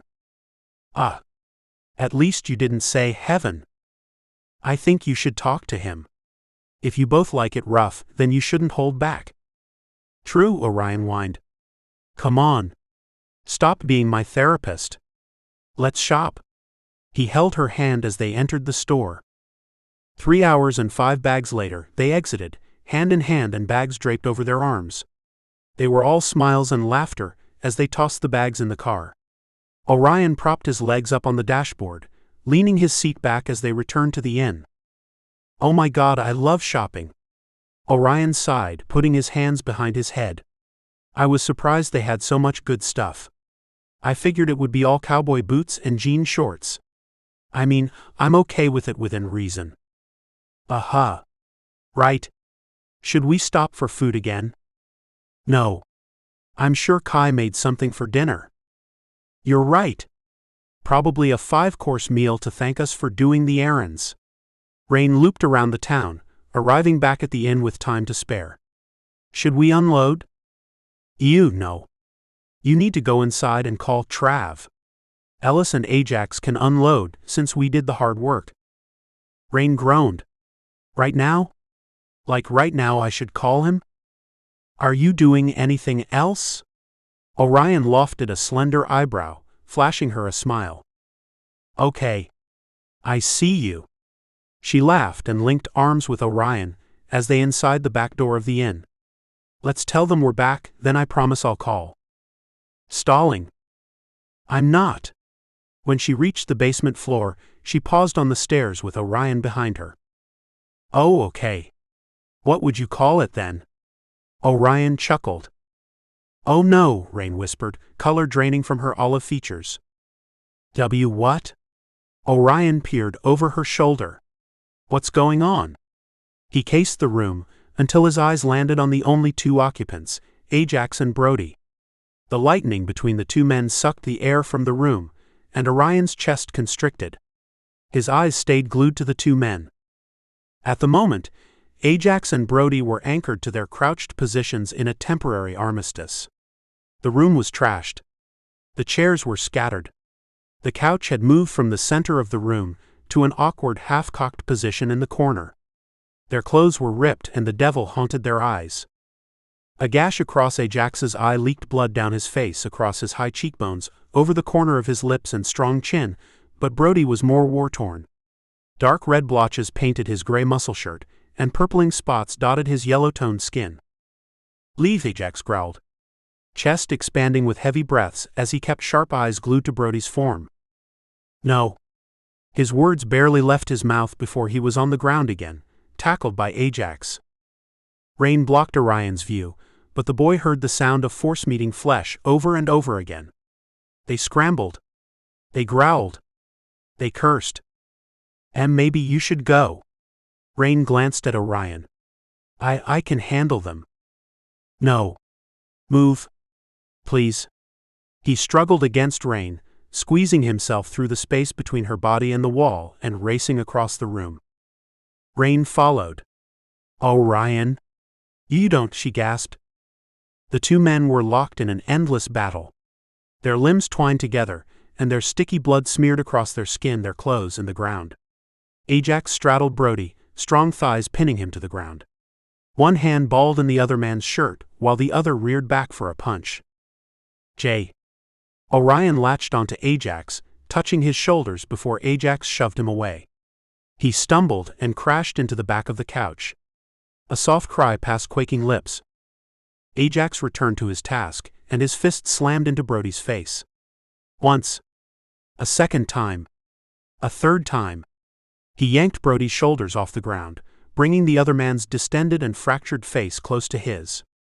Don't fuck with me. He threw him back. Brody fell in a crumple of limbs, sobbing into the ground. Ajax looked at Orion. Orion shivered down to his toes when their eyes met, and he slumped down to the ground, shoulders shrugging up to his ears. Ajax stood and stomped to the exit, covering Orion with his shadow as he passed. "Groceries," Rain said. Ajax paused, boots squeaking over slippery blood, and continued walking. When his footsteps faded, Rain rushed over to Orion and Brody. I'm fine." Orion hugged himself around the middle, pulling his legs close to him. Really? You should go upstairs or something." Rain combed Orion's blonde hair. The boy shook his head. "Oh, go to my room then. You can rest in there until AJ calms down. My room is the one across from yours." He shook his head again. "You want to wait here? We need to get Brody stabilized and cleaned up. Someone needs to check on AJ too." I'll stay with Brody," Orion squeaked, jumping as Ajax's heavy footfalls entered the room again. The man dumped bags of groceries on the counter and exited again without a word. Rain pressed her lips in a thin line. "All right. Wait here then." She sidestepped around Ajax as he appeared with another armful of supplies. He brought 3 more rounds of supplies before looking at Orion again. "Get up," Ajax grunted, testiness still in his voice. Orion trembled and forced himself up on shaky legs, bracing himself with one arm on the back of the couch. Under Ajax's hard stare, shopping with Rain had been ages ago. He wondered if he had imagined it. What happened? "Nothing. Go upstairs and wait for me." Orion's mind shut down, but his legs carried him from his spot by the couch past Ajax and up the stairs. He collapsed in their shared bedroom, covering his face with his hands and rubbing bloodshot eyes. His head spun, and his mind created worries he didn't have before. He wasn't sure how long he sat on the floor staring at their small collection of belongings, their opened backpacks and messily unpacked clothes, but he eventually padded into the bathroom, bracing himself against the wall as he went. His green eyes raked over the contents of the little room. Toothbrushes on the counter next to a twisted bottle of toothpaste and a pack of cheap disposable razors. He clenched his hands, rubbing the inside of his arm against his body, and flicked his eyes away from the counter. The boy unbuttoned his shorts with numb fingers, sliding them down his hips and thighs, and grabbed the hems of his shirt, pulling it over his head. His awkward length hair tickled his shoulders as he twisted the chrome knob in the bathtub, drowning his thoughts with the heavy sound of running water. He went through practiced motions, pouring liquid bath soap into the bathtub, swirling it around with his fingers, and adjusting the temperature of the water until it was a few inches from the full height of the bathtub. He tested the water with his toes and sank down into the sudsy bath, closing his eyes. His mind was blank, but tears streamed down his face, each one following the same path as the one before it. He plunged into the bathtub until only his nose and the tops of his knees were above the surface. He hovered there, and after taking a deep breath, he dipped his face completely under the water. His chest burned as his shallow oxygen stores changed to carbon dioxide. His heartbeat slowed and then increased as his brain fired panic signals. He broke the surface of the water when his body forced him to breathe, and he gasped for air and burst into tears. After 10 minutes of inconsolable tears, he gripped the side of the bathtub with pruned fingers, lifting himself out of lukewarm water. He wrapped a towel around his slim hips and padded over to the bed, staring at the dark television screen as he leaned back on the lush pillows. Ajax entered the room with a glower in his dark eyes. The door swung closed behind him, and he kicked off his boots. Orion scrambled in the bed, sitting upright and keeping his attention on the other man. "What?" Ajax grunted as he threw his blood-stained shirt aside. "And nothing," Orion whispered. "He asked for it." What did he do?" "Threatened me." Ajax slipped off his jeans and boxer briefs, replacing them with a clean pair. "I want you to stay away from Brody. Are we clear on that?" "Why, yes." "Oh, of course." Orion wrapped himself up in his damp towel and the thin blankets as Ajax slipped into the bed next to him. He froze in place, letting the other man wrap an arm around his torso and burrow his face in the slope of his slender neck. His muscles seized, knuckles turning white from clutching the towel. Ajax sighed, warm breath rustling the fine hairs on the back of Orion's neck. His breathing slowed to a rhythmic pace, and the tension left his body. His heavy arm glued Orion in place. Orion lay awake for hours, staring forward in the hazy caliginosity of the room. His eyes focused on the cloudy glow of the digital clock on the antique nightstand and watched the minutes pass. He counted the seconds between each minute, adjusting his pacing until his timing was expert. When he closed his eyes for a break, he fell into a deep, heavy sleep. His bones ached from tension, but his mind turned off like a light switch with a blown fuse. There was nothing until he felt a shiver of relief creep through his muscles and tepid moisture surrounding him. He jolted awake and tossed the sheets back, watching a puddle of urine spread across the rough cotton bedsheets. Oh no! He pinched his forehead. What? Ajax groaned, blindly reaching for Orion. He pet the warm dent left by the boy's body, hands sliding over the wet spot. The fuck? Oh my God! Orion shook his hands. I can clean it. I'm sorry. Ajax shifted, shaking off the fog of sleep and rolling away from the wet spot. What happened? You're scared of me. No. I'm not. It happens sometimes. He pressed his fluffy bath towel into the wet spot. Hasn't since I've been with you. Orion shuddered. If you don't want to sleep with me anymore, it's okay. Why wouldn't I want to sleep with you? Because I don't know how long this will last. It could last for months, or maybe not happen for weeks. It's disgusting. Orion slipped out of the bed, standing and tugging at the sheets. Hey. What? Ajax stretched a hand towards Orion, stroking the backs of his fingers against Orion's bare thigh. Nothing about you is disgusting. Nothing. Orion clenched his jaws at Ajax's gentle touch. The man's knuckles were cracked and scabbed from the previous day. His arm was covered in fresh cuts and scrapes. The gash over his eyebrow was swollen. He couldn't open his eye fully. I don't believe you. Why not? Because pissing the bed is disgusting. I can see it in your face. See what in my face? Disgust. Loathing. Hatred. Towards you? Orion evaded his question, pulling at the sheets again. I'm sorry I scared you. But you're not sorry for hurting him. No, I'm not. I don't like it when you hurt people. I understand, but I don't like it when I feel my safety is compromised. Or the safety of the people I care for. Stupid, Orion muttered, thumbing a stray thread. What? Nothing. Hey, let me deal with this. You go over to Rain's room and get some rest, all right? Why, you're going to wash these? Yeah. You need to rest. Ajax rolled out of bed and prowled around the room, stepping into gray joggers with elastic ankles and a deep-cut muscle shirt. He shoved his feet into worn sneakers and stripped the soiled bedsheets off the mattress. You want to shower or something before you go over there? Why, yes. All right. Let me get the water warm for you. Ajax rolled the sheets in a tight ball, depositing them by the door. He moved into the bathroom, turning on the shower and bending forward, dipping his hand under the water as he tested the temperature.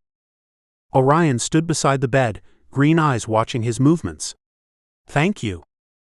Ajax rubbed his wet hand on his joggers as he emerged from the bathroom. Shower's warm. He approached Orion, twisting a lock of his platinum blonde hair and touching his cheek.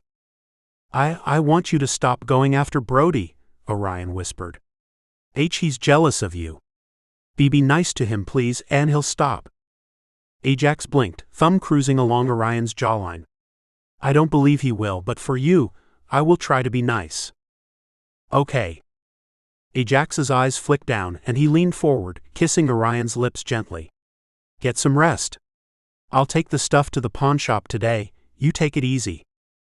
Okay. Orion wiggled away from him and disappeared into the bathroom, pushing the door closed and stepping into the stream of hot water. He lathered himself all over and rinsed away the shame. Ajax peeled the fitted bedsheet away from the flat sheet and comforter, before shoving them all in an industrial washing machine on the main floor. He poured powdery detergent and vinegar in the water and turned the dial until the machine purred to life. He closed the lid as Kai entered with a bundle of bedding herself. "Jackie, why are you down here? Oh damn, your face looks terrible." Kai lifted the hood of the second washing machine, setting it on a wash cycle and tucking the fabrics inside. "Washing clothes. And thanks, I guess." Ajax's features contorted, and he folded his arms across his chest. "I heard about the fight. You two are going to force me to make stricter rules. I'm trying not to be like Jake here, but he's got a broken nose and 2 black eyes. You need to control yourself better." "I know. I'm just saying wait." "What?" Kai knit her eyebrows together. "You're right. I need to control my anger and frustrations." Kai folded her arms across her chest, drumming her fingers along her slim bicep. I am right. What spurred on this change?" "Rye wet the bed." Ajax nodded to the washing machine. "He pissed in the bed?" Her eyebrows arched into her forehead, and she tipped her chin down, pursing her lips together. "Yeah." "Were you two fucking at the time of this occurrence?" "I what?" "No. We were asleep. Both of us." "So, he pissed in the bed while you were asleep?" "We're too old to be pissing the bed." "Look. It happens. He's upset enough. There's no need to rub his face in it. In fact, pretend like I didn't tell you. Don't go try to mother him or anything." "Why not?" "Because he'll know I told you. I told him to spend some time with Rain today. They hit it off yesterday." "Did they? Good. I was hoping they would." Kai grinned. You're going to help me clean the basement today. There's blood everywhere, and it's unacceptable." "Brody can help." "Actually, no he can't. He's got 2 black eyes, a shattered jaw, and some broken ribs or so. Not my fault he's made of glass. He shouldn't have started it." "Boy, he looked at you. Looking at someone isn't starting a fight. It's the way he looked at me. He looked at me like he needed a good punch in the face." "I can't. You will not fight him in here, or I will kick you out. If he lays a hand on you, you better subdue him in the least painful way possible, otherwise, Ajax, child of D'Angelo, I will kick your ass out of here." "Fine. I'm glad we're clear. Now, what are you going to do about Orion's bedwetting?" "For now, I was going to purchase one of those waterproof mattress covers, so he doesn't ruin the bed. Then I don't know. I figure it'll go away once he feels comfortable around me again. You should do something sweet for him. Have you guys ever had an official date?" "Official date?" "Yes. Have you ever specifically asked him to go out with you?" "We eat together all the time." "Those aren't dates. You should ask him to go bowling, mini-golfing, or to the aquarium." "I should ask him to do something stupid and pointless." "Basically, yes. Didn't Chris ask you to do stupid and pointless things all the time? You two were always doing something fun." "I guess. I remember the first time Chris asked you out." Kai hoisted herself on top of the washing machine, a smile painted on her face. "Do you?" "Yep. He asked you to sneak out of the shelter with him. He packed snacks, a blanket, stole a few beers, and you two spent all night eating and looking at the stars. You gushed about it for weeks. It was a long time ago. I was young then. And? He's young now. He'd love it, and so would you. Think about it." "Yeah, sure. I'll think of something." Good. Now, I had something else to ask you. It's my and Ellis' anniversary in a few days. Do you think you, Rain, and Orion could look after the inn if we went out of town?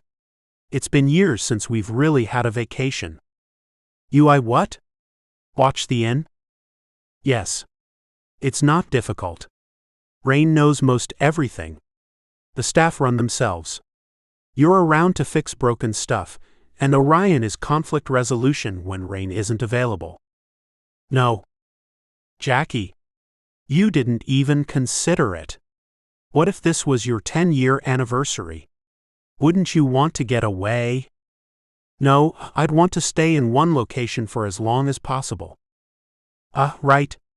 You don't get it. I want to jump on my hubby's cock and ride him until morning without interruption. Better? Too much information. So you'll help? Fine. You talk to Orion. I'm about to get ready and walk to the pawn shop. It's 5 miles away. I know. I want to get there as soon as they open. All right. Can you pick up a few things from the grocery store for me? I guess. What do you need? Condoms. Lubricant. Kai slithered her hands along Ajax's chest. Some cute panties Ellis would like. I wear a size 7. I'm not picking your panties. Jackie, please.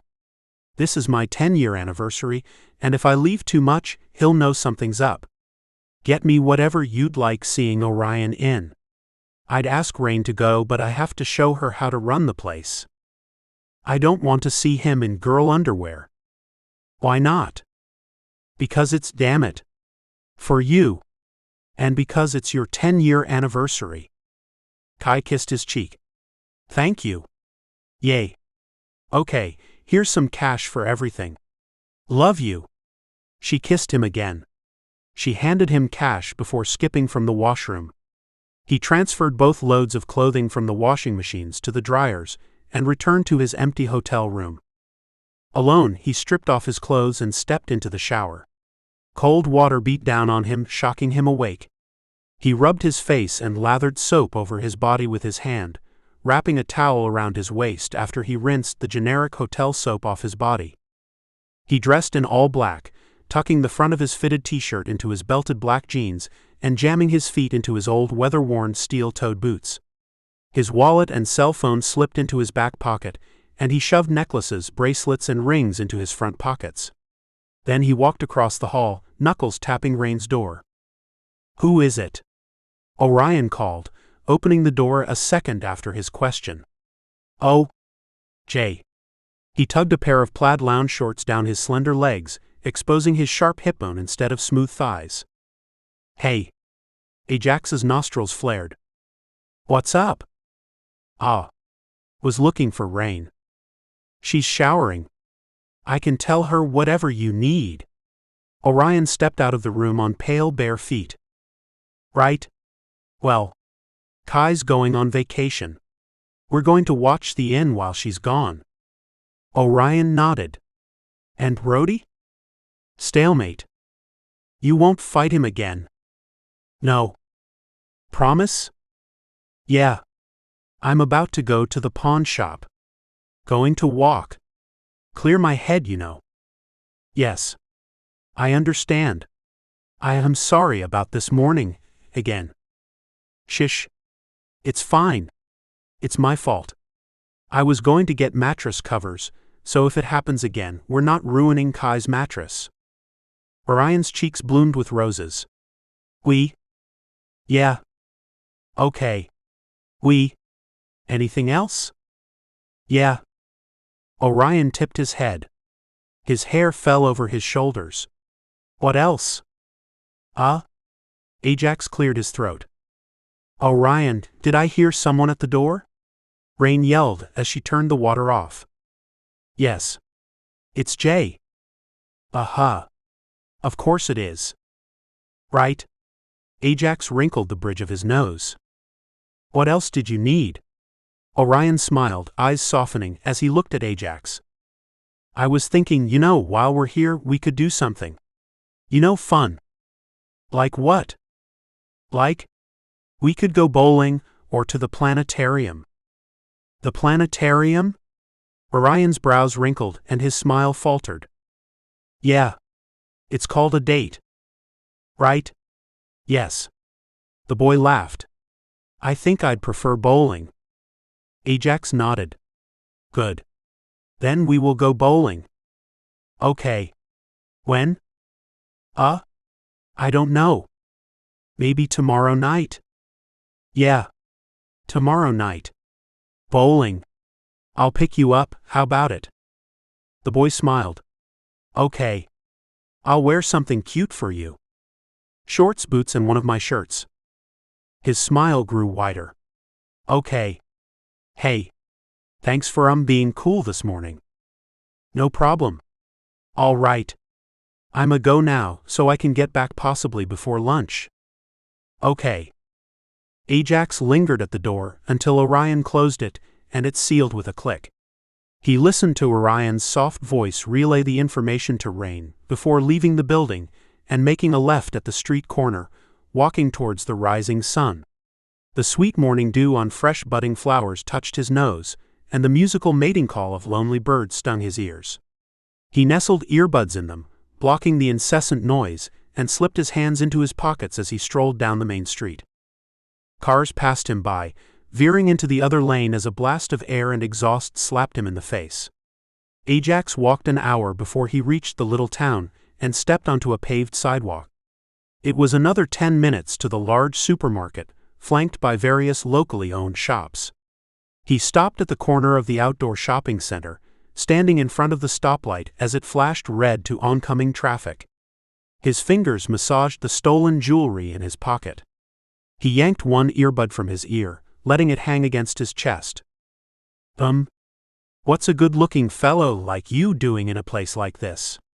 An older woman called, coloring her suggestive question with a healthy, confident laugh. Ajax's ears warmed.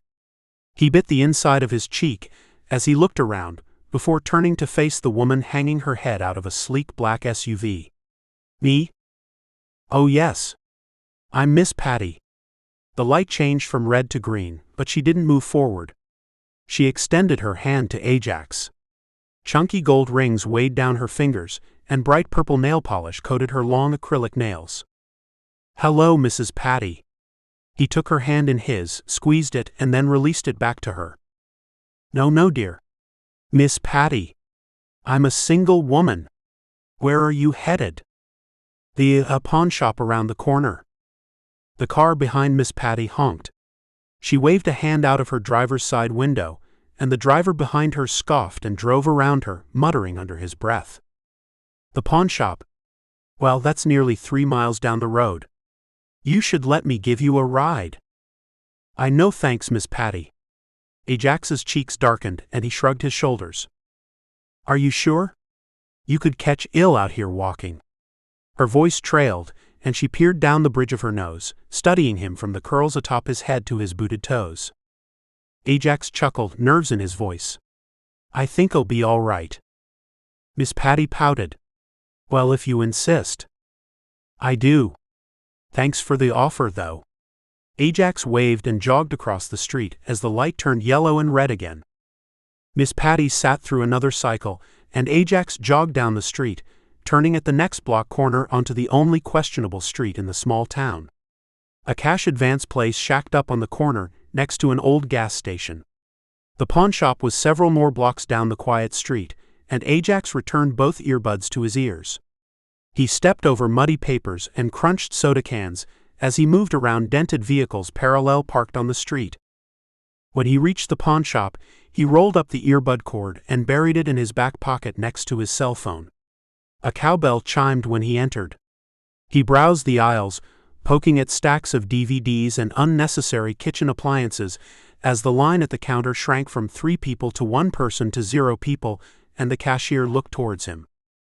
Can I help you? The man behind the counter smoothed his coarse beard and rested a hairy elbow on the counter. Me? Yeah, you. I'm looking at you. I'm talking to you. Right? Yeah. I got some things to sell.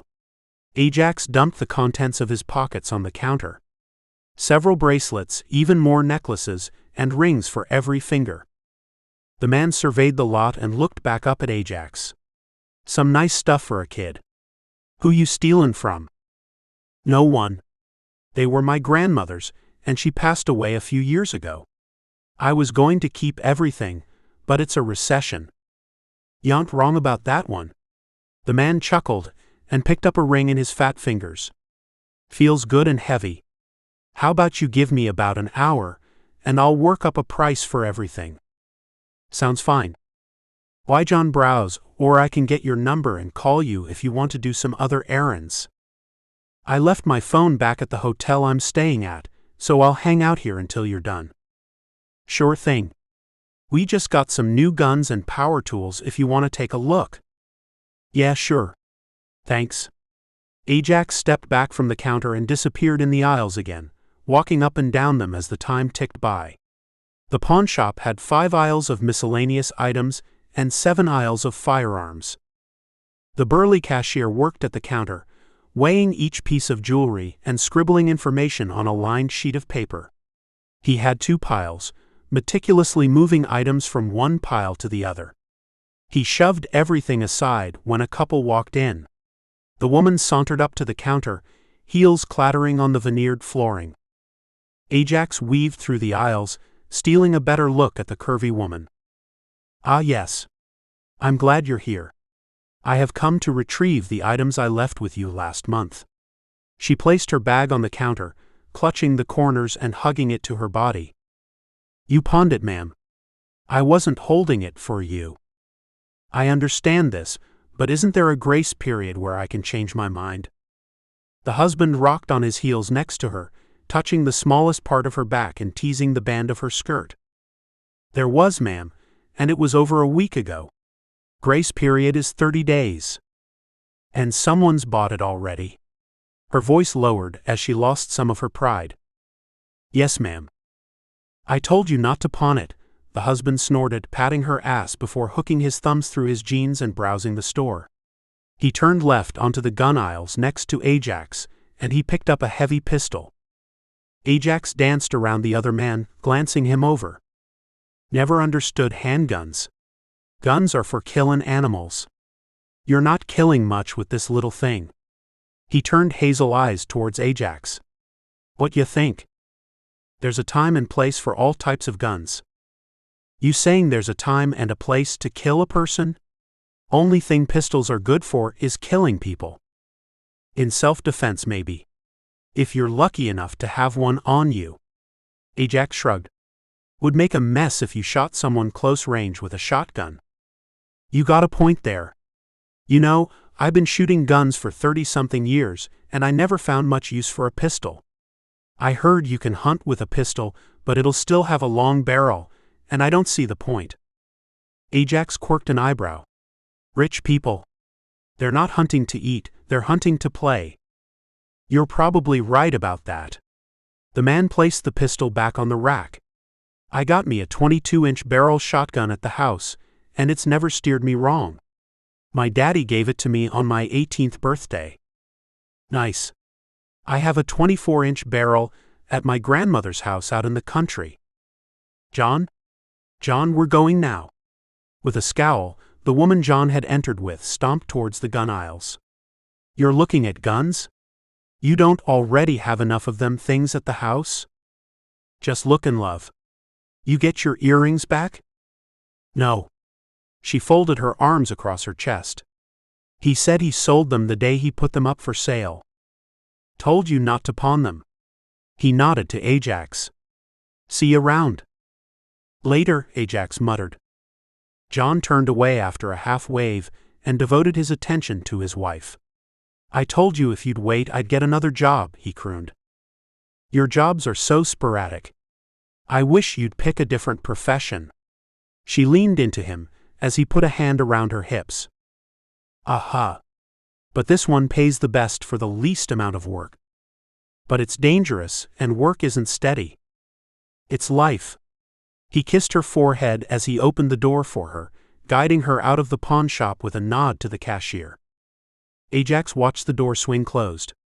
The cowbell hanging from the door handle jingled after the couple left. Private truck driver, Ajax muttered as he checked the prices on the firearms. He continued browsing until he'd walked down every aisle in the establishment and returned to the front of the store. He rested his palms on the counter. Got 2 pieces left.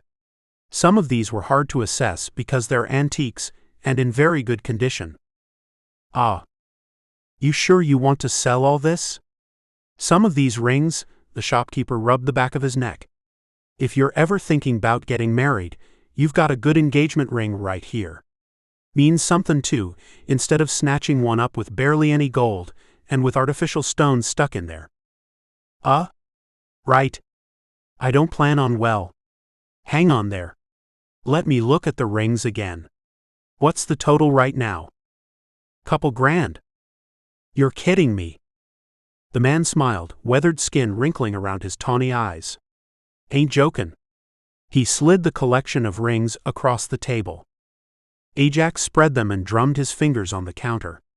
He picked up a gold-banded ring with a green cat's eye stone in the middle and turned it over in his calloused fingers. What you know about jewelry, son? Ajax bristled, flicking his brown eyes up at the cashier. Not much, he groused. Well, the one you're holding is an 18-karat gold ring. 24-karat gold is pime gold, but it's too soft and bendable to make good jewelry. So, you mix it with another metal. 18 carats is about the best you're going to get in terms of good balance of gold content and hardness qualities. The green cat's eye there. Yeah? It's a gemstone called chrysoberyl. It's very rare. I could go into it, but you're probably not too interested in the finer details. The ring you're holding could pay rent around here for a year, depending on your rent, of course. It matches my boyfriend's eyes. The cashier stuttered, well. It's a good-looking ring. He nodded. Your partner would appreciate it, I bet. Ajax turned the ring over in his hands again. Yeah. He probably would. What about the rest? The cashier discarded one piece of paper and tallied the others, rattling off a total. How you want it? Biggest bills you have. Thanks. The man shuffled the jewelry into a clear bag, filed the tickets under the counter, and then popped open the cash register, pulling out bill after bill. The collection of other items totaled half the value of the ring, weighing down Ajax's pocket. A pleasure doing business with you, son. The cashier tucked a stack of $100 bills in an envelope and passed it across the table. Ajax twitched, lips curling as he grabbed the envelope and shoved it in his front pocket. Yeah.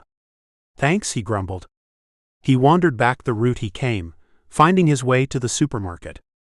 The cool artificial air hit him in a wave as he stepped inside, weaving past stay-at-home mothers, their young children, and the retirees shopping at a glacial pace.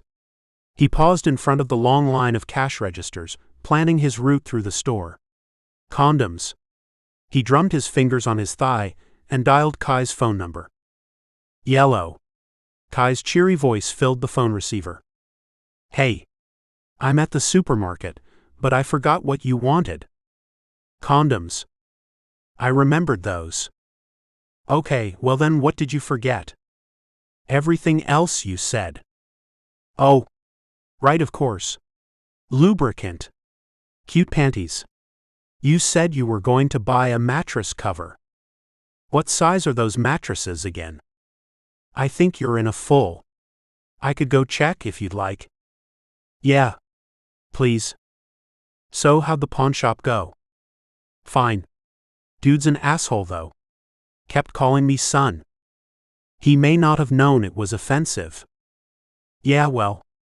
No one should call another grown-ass man son, so there's no excuse. I get it. It seems weird.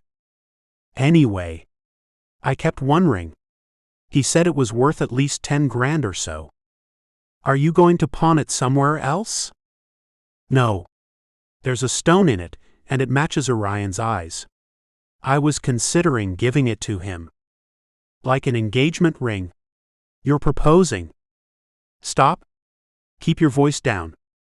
Ajax's cheeks warmed and he rubbed his forehead. I don't want him to hear you. So you are proposing? I was joking. I might eventually. I don't want to propose too soon. Too soon is relative. Once you know who you want to be with, there's no rule you have to wait a year or 2 years to propose. I guess. In fact, it can be bad, to wait too long because the only reason to date is to find a person you want to be with forever, not to, I don't know, have fun. If you wait too long, he may think you're not serious. Orion seems like a serious kind of guy. He is. Ajax plugged his earbuds into his phone and returned his phone to his pocket. He threaded the cord through his t-shirt and inserted teardrop-shaped buds into his ears. He's not going to play around with your ass for long. Probably not. Ajax screwed up his features as he grabbed a handheld basket and slung it over his forearm. You want a certain type of condom? The bearskin kind. They're supposedly so thin they feel like nothing. Large size? They're one size. Ajax paused, raising his eyebrows as he stepped onto the aisle of contraception. Can't relate. Kai giggled. Dork. I know your cock is big, you don't have to remind me. I'm still bummed I didn't give it a test run before I married Ellis. We're best friends. It would have been awkward. I know, but do you know how often people ask me? You know, some people think you're sexy. I have no idea why. It's probably because you never say what you're thinking. It's usually because I'm not thinking. I told them, but they don't believe me. They think your brooding face is more than just gas. They think you're having deep, groundbreaking thoughts. Ajax snorted. What kind of lube? Unscented, water-based, natural, please. $20 for lube? No. Jackie, do you want me to have bad sex? No, I want you to pick a lubricant less than $20. I gave you money. Aha. Are you going to the panty aisle now? Yeah. Ajax tossed the condoms and the lubricant in the basket. I'm staying on the phone, or else I can guarantee you someone's going to comment on my sex life. Heaven forbid they think those one-size condoms are for you, right? I don't care about the condoms. It's the panties. I care about the panties. Why? You have a great sense of style. Kai laughed. Oh, hang on. Hey, Orion. She muffled the receiver as she continued the conversation. There were the sounds of a playful struggle and shriek.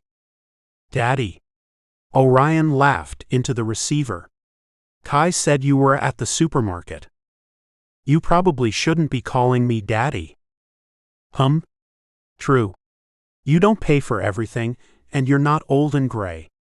I suppose a couple years age gap barely makes you a daddy. Right? But then, I don't know. You do take care of me. And I think it's sexy either way. Some people think master is sexy, and I find the concept of calling another person master absolutely disgusting. You're feeling better. And some tops like calling the bottom slut or little one dirty whore or cumrag. I what? What? The names. What about them? The last one is a bit much, I think. I suppose it depends on the relationship, doesn't it? I guess. Do you need something? More than hearing your voice? Orion purred. Yeah. Do you need anything from the store? Sure. Can you get me a cupcake? I'm craving something sweet. I've never seen you eat a cupcake. You've never given me a cupcake to eat, so when would I have eaten one? Vanilla with white buttercream icing. Thank you. I'm giving the phone back to Kai now. You guys are cute. Kai chuckled. But about my panties? Yeah. I see some lacy black ones. How about those? Sure, but then you have to get the lacy bra to match. I'm a 36C cup. Right? Look. I'ma get you 3 sets, but I'm hanging up now. I'll talk to you in a bit. 3 sets? Yay. Okay. Call me if you need anything else. Mwah. Kai ended the call, and music replaced her voice. Ajax concentrated on all of the lacy outfits in front of him. He added the black bra and panty set to his basket, along with a maroon lingerie outfit with a baby doll top and a thong bottom. The last outfit he mulled over, walking up and down the aisles until he selected something he would appreciate. He picked a pair of high-cut lounge shorts and a sheer top. This'll work. He reviewed the items in his basket as he strolled to the front of the supermarket, dumping the contents onto the black conveyor belt. Did you find everything okay? A mechanical alto voice asked. Yeah, sure. Ajax tucked the basket under the register inside two other baskets and looked at the salt and pepper-haired cashier. Her enthusiastic smile faltered when Ajax met her eyes. Oh, these things are cute. Are you picking them out for your girlfriend? Sort of. Ajax rubbed his temples. For my best friend's anniversary. Oh, you're a nice best friend. Yeah. I love the baby doll set. I almost got it for myself, but I don't think the maroon color really goes with my skin tone. Okay. Someone with a pretty skin tone could so rock this. The woman smiled again. Sorry. I'm yammering on. Don't mind me. So, did you go to the high school here? You look familiar. No. I'm not from here. Visiting my friend. Oh, cool. Where are you from? All over. You travel a lot? I wish I could do it, but it seems so stressful. And having to pack all the time. I don't know. And I'd miss my family too. Yeah. It's hard sometimes, but it's rewarding. She smiled, folding the clothes and tucking them in one bag.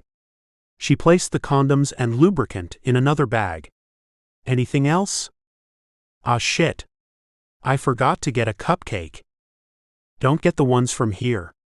Zoe's Bakery has the best cupcakes. Get one from there.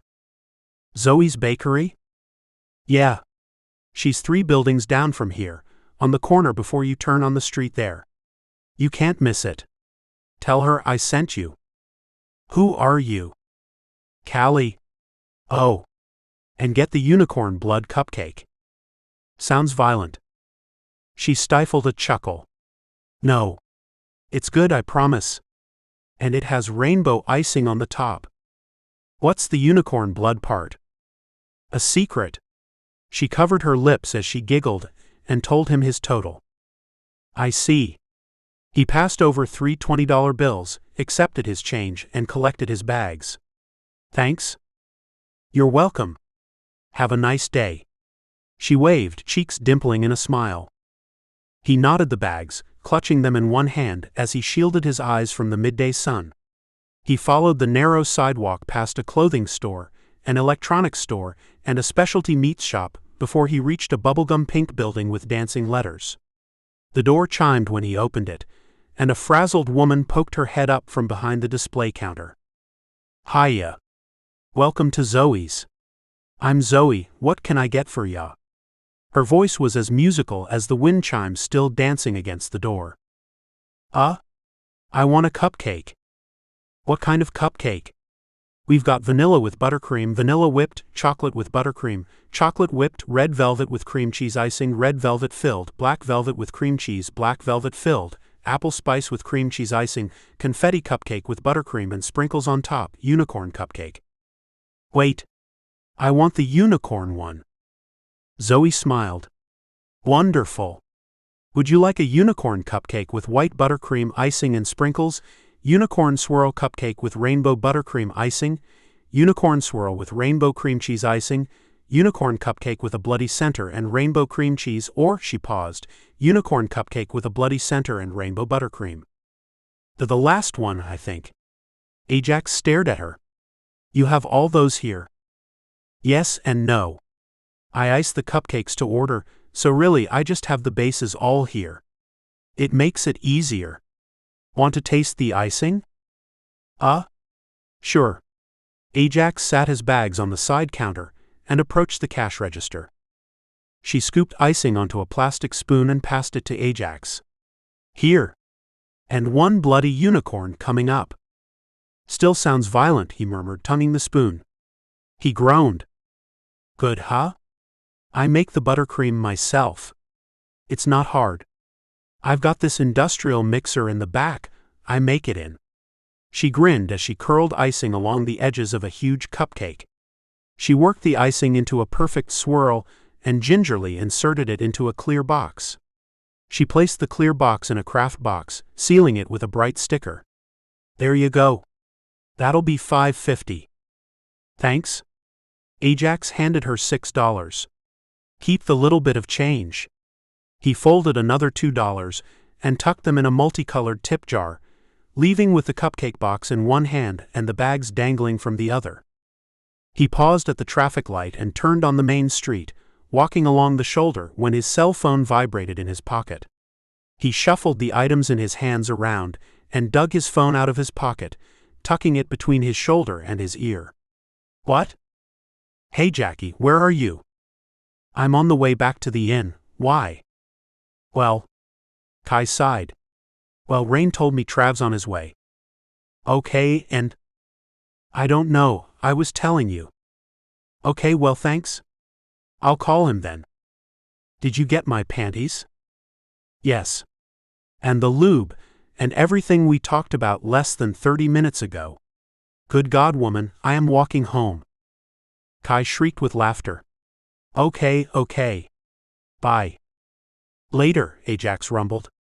He put his earbuds in his ears and dialed Trav's number. Trav picked up on the third ring. You? What's up?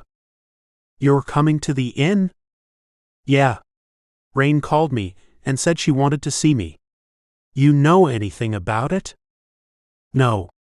Probably something she and Orion cooked up.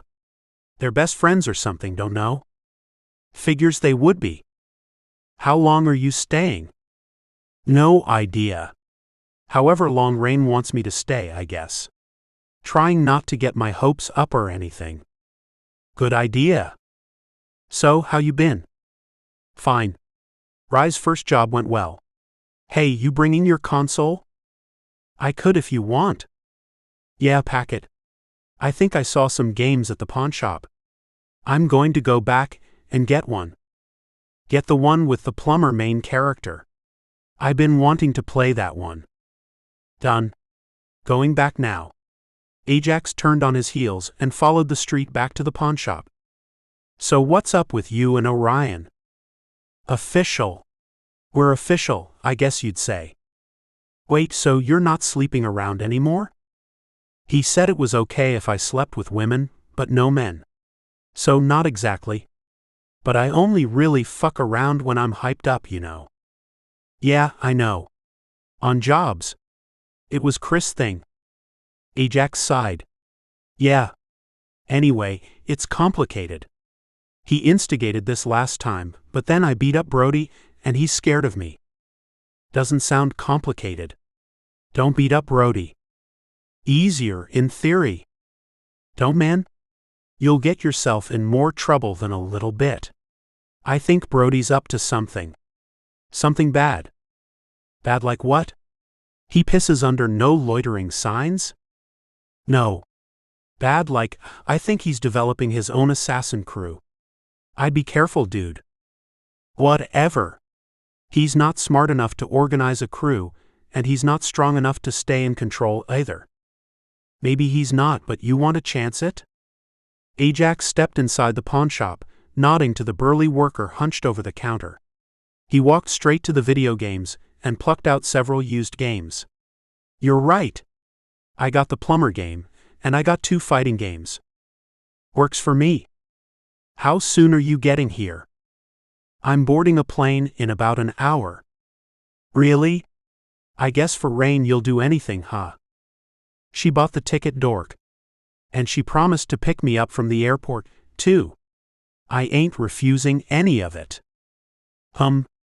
He turned over the games, reading the white text on the back before paying for them. He tossed them in the bag with the condoms and lubricant. How long's the flight? Not long at all. It's about a 2.5-hour flight, I think. Right on. So we'll get some gaming in tonight, huh? Maybe. Honestly, hopefully not. You're cool and all, but Rain? Ajax laughed. Okay, I get it. Don't be too eager though, it's not a good look. Rather than go back the way Ajax came from the supermarket, he turned on his original shortcut, passing through the poorest area of the city. He strolled past the cash advance place and the run-down gas station as he listened to Trav gush over rain. A smile eased his features, and his brown eyes shined with happiness. The shaded street was quiet in the afternoon. Battered cars rolled down the street, driven by equally battered drivers. You know, either way, I'm glad you're coming down. We haven't all been together in ages. I can't remember the last time. Probably a funeral. Trav's voice dropped. Sorry. Yeah. Probably. Oh, did you hear Cicely's pregnant? Yeah, I heard. She thinks it may be twins. She's real big. Twins seems like a lot. It's double the amount of babies most people have at once. True. It's a lot.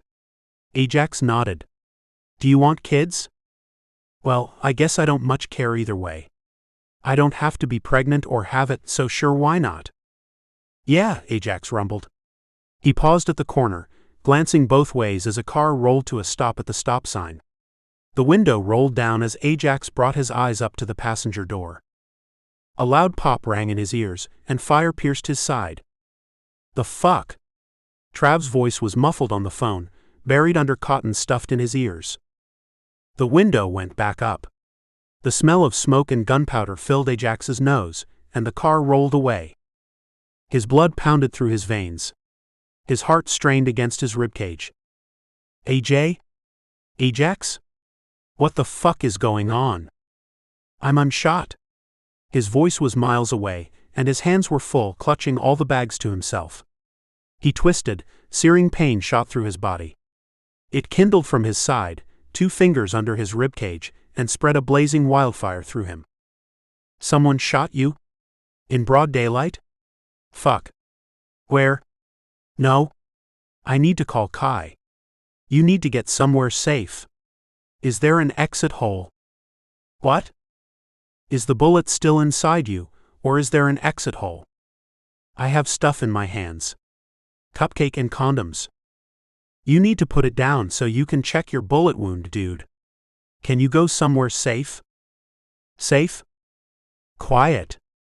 Can you go somewhere where you're alone? Why, yeah. I'm going to geolocate your phone. Get somewhere safe. Put the cupcakes down. Check for an exit wound. You know the drill. Right? Stay on the phone. Are you moving yet? Yeah. Ajax's feet carried him between buildings, and he collapsed next to an empty green dumpster, dropping his bags at his feet. He peeled his sticky shirt off his head and blotted the entrance wound. I'm sending your location to Kai. How are we doing? Good. He winced as he twisted his arm behind him, feeling the flaps of loose skin and the warmth of meaty flesh. Good. You want me to stay on the phone with you until Kai arrives? Tell her to bring Orion. For his cupcake. Ajax's voice strained as he ripped his shirt in pieces. He's coming. Good. Ajax sighed. Orion groomed Ajax's matted curls, fingers brushing along his smooth forehead and trailing down his cheek. They traced his stubbled jawline and floated under his nose, tickled by shallow breaths. The last few days blurred together. The boy remembered laughing on the phone, requesting a cupcake, and then Kai's screaming on the phone, and a frantic drive into town. They found Ajax behind a building, leaning against a dumpster, barely conscious. He stood helplessly beside Kai as she flushed the wound with water and wrapped him in bandages. The bumpy ride back to the inn had stretched on for hours, and the worry stretched on for longer. Ajax slept the better half of 3 days, waking for food and for elimination, and Orion never left his side. The younger man perched in a chair beside the bed during the day, and curled into Ajax at night, spooning him as he slept. Rye, Ajax murmured on the morning of the 4th day, and chapped lips pressed into Orion's forehead. Wake up. What? Sheets. Oh. I'm sorry. Ajax groaned. It's fine. Kai brought more. In the closet. Orion nodded, jumping out of bed and stripping off his wet clothes. He tossed them in a pile, and replaced the old clothes with an oversized shirt and loose sweatpants. How are you feeling? Better. Much. I'm glad. Seeing your face when I wake up helps. Ajax shuffled around on the bed, peeling the fitted sheet from each corner and balling it up. Orion flushed. I wish I could help more, but Kai's been caring for you. You're helping plenty. Kai's not the one helping me eat and piss. Come here. Orion dragged the extra set of sheets from the closet and approached the bed, sitting down on the plastic mattress cover. Ajax squeezed his thigh. What is it? The cupcake. It was gourmet. Jay. Orion burst into tears. Otherworldly joy and colossal sadness warred inside him. You don't like gourmet cupcakes? I love them. I love you. Orion pinched his eyelids as he sniffled around a fresh flow of tears. It was an amazing cupcake. You ate it already. He bit his bottom lip. No, but Kai got me a replacement because the other one was covered in blood. You ate the replacement? Orion shook his head. I was waiting for you to eat it with me. Ah. The corners of Ajax's lips lifted in a smile. We should have it after dinner then. Okay. The boy crawled back in bed, curling into Ajax's side and resting his head in the crook of his shoulder. He pet down Ajax's chest, fingers sliding through wiry hairs. I'm glad you're okay. Of course I'm okay. I told you I'm bad at dying. Kai said you were lucky because the bullet missed your major organs. I am lucky. I'm lucky I have someone who'll sit beside me day and night as I heal. You did it for me when I had the cold. I did. And it was before we really knew each other, before we had love between us. Ajax studied Orion's features, tipping his head down with a reluctant nod. Yeah. Hey. You should get some fresh air since I'm feeling better. I'll change these sheets. Are you sure? The stitches are in your side. Yeah, I'm sure. If I can't handle it, I'll call Kai, but you need a break. Okay. 10 minutes, and then fresh air. Orion snuggled closer, shutting his eyes and concentrating on Ajax's steady breathing. Trav's here. Yeah? And him and Rain had their first date. It went, better than ours, I guess. So Rain's not happy? She's happy, you know, because Trav is here, but she wanted a romantic date and Trav thought she wanted to hang out. So they spent all night in the basement playing video games. Oh, did she say she wanted to go somewhere? She hinted. She thought, you know, he'd figure it out since she flew him here. She's upset he didn't figure out she wanted a romantic date because she flew him here, but she didn't ask for one, so she's mad? Well, yes. Isn't it her fault for not asking? Yes, but she shouldn't have to always make the moves. She made one move. I know, but sometimes people like to be pursued. Then she should say something about what she wants. Maybe she should, but doesn't it kill it if she asks for flowers and date nights? I don't know, does it? I think so. It's not as fun when you have to tell someone to surprise you. It kills it. You want someone who's going to do it anyway. You like to be surprised? Orion shrugged. I don't know. I've never really dated before, but I think I would. I would like the kind of relationship you see on television or read in books. You read romance books? Sometimes. You know they're fantasy, right? I do, but I want it. I want the bad boy turned good, heart of gold, fucks like a beast, but knows how to take care of you afterwards. Should I be taking notes? Maybe. Orion smiled. I think I can remember. Bad boy check. Heart of gold, we can work on it. Fucks like a beast, you'll have to grade me next time. I think I take pretty good care of you though, when you let me. His smile grew. You do. All right. Your time's up. Go get some fresh air. Okay, fine. Orion kissed Ajax's cheek and slithered from the bed, long legs carrying him out of their room, down the staircase and outside. He rubbed his bare arms and sank down in an outdoor chair, closing his eyes. The fresh air kissed his face, and the smell of recently cut grass wet with morning dew overwhelmed his nostrils. "I know your secret." A menacing voice cut his reverie short, and Orion cracked his eyes open. "Brody." "Hi." Brody's twin black eyes had faded to a grubby yellow. His swollen jaw had shrunk back down to size, and he stood upright with only a slight hunch to his shoulders. "How are you?" Orion continued. "I know your secret. I know who you are." "Who am I?" "Cromwell." Brody grimaced. "Lawrence Orion Cromwell. I knew you looked familiar." "And where have you seen my face?" Brody held up a finger, digging in his pockets for a folded news article. The edges had frayed from time and wear. Orion snatched it from him, green eyes glancing down at the yellowing paper.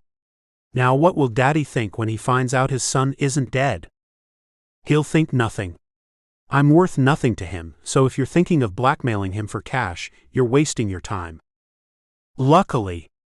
Brody plucked the news article back from Orion, slipping it into his jeans pocket again. "I wasn't planning to blackmail him. I was planning on blackmailing you." "Oh. I'm not useful, not like you think." "You're not. Ajax trained you with Trav and Ricky's help. I surely think you're just as useful as I think you are. And I know you have a vested interest in keeping your little lover boy safe." Orion turned his head from Brody, staring into the tailored lawn. "I guess. What do you want?" "Not much, really. I want you to work for me. I want you to be a little informant, and I want you to tell me everything Ajax and his band of noble orphans talk about." "Why do you want to know what they talk about?" Brody drummed his fingers over the windowsill. "Because my team is going to take them out one by one." "I can't help you." "I figured you'd be difficult. Who's more important to you, these strangers or your family?" "Why?" Orion hugged his torso. "Because if you don't help me take out these people, I will take out your family. And I'll make sure they suffer a long time before I put them to rest." Brody wrinkled the bridge of his nose, brown eyes sparkling. Orion frowned, wetting his lips. "Fine. I'll work for you. Who do you want first?" "This is too easy," Brody mused. "Trav. I want Trav." "You'll have him," Orion murmured. "I'll leave my computer open for you. Communicate with me there." The boy stood and stepped around Brody, brushing his shoulder. Brody grabbed his arm and yanked him back. "Don't play with me, boy." "I'm not." "Look at me when you lie to me." Orion glanced back at Brody, green eyes reading the other man's face. "I'm not lying. You want Trav. I'll give you Trav. I'll do whatever as long as you leave my family and Jay alone." "Aw. Jay. You have a pet name for him." "Cute." Brody combed Orion's hair. The boy jerked against him. "Let me go." "Be on your computer tonight. 8:30 sharp."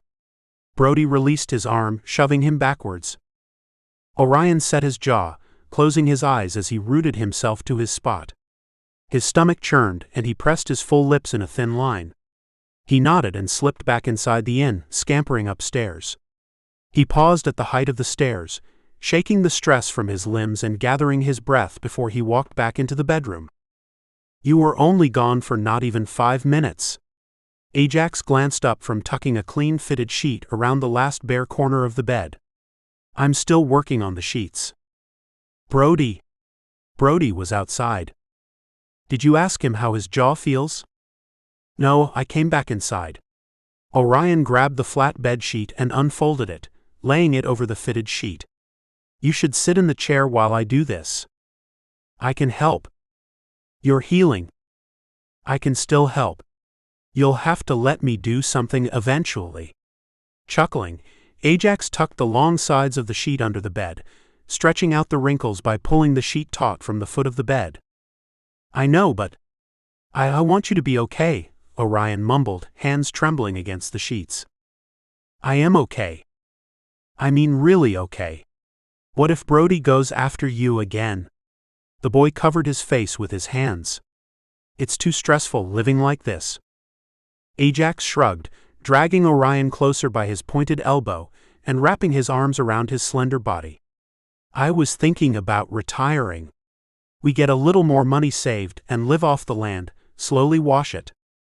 Wash the money? Why? Clean it. It's dirty right now. We have to make it clean. Oh. Orion rested his cheek on Ajax's shoulder, burying his arms between their bodies. Tears brimmed his eyes, and he closed his eyes before tears slipped down his cheeks.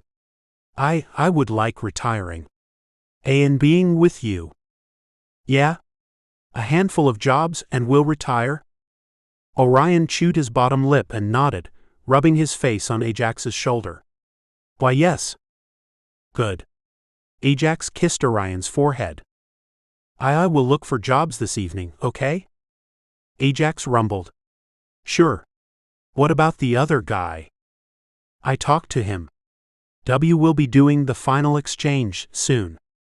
Good. All right. Maybe you should go to the basement later tonight and hang out with Trav. I thought I had to heal.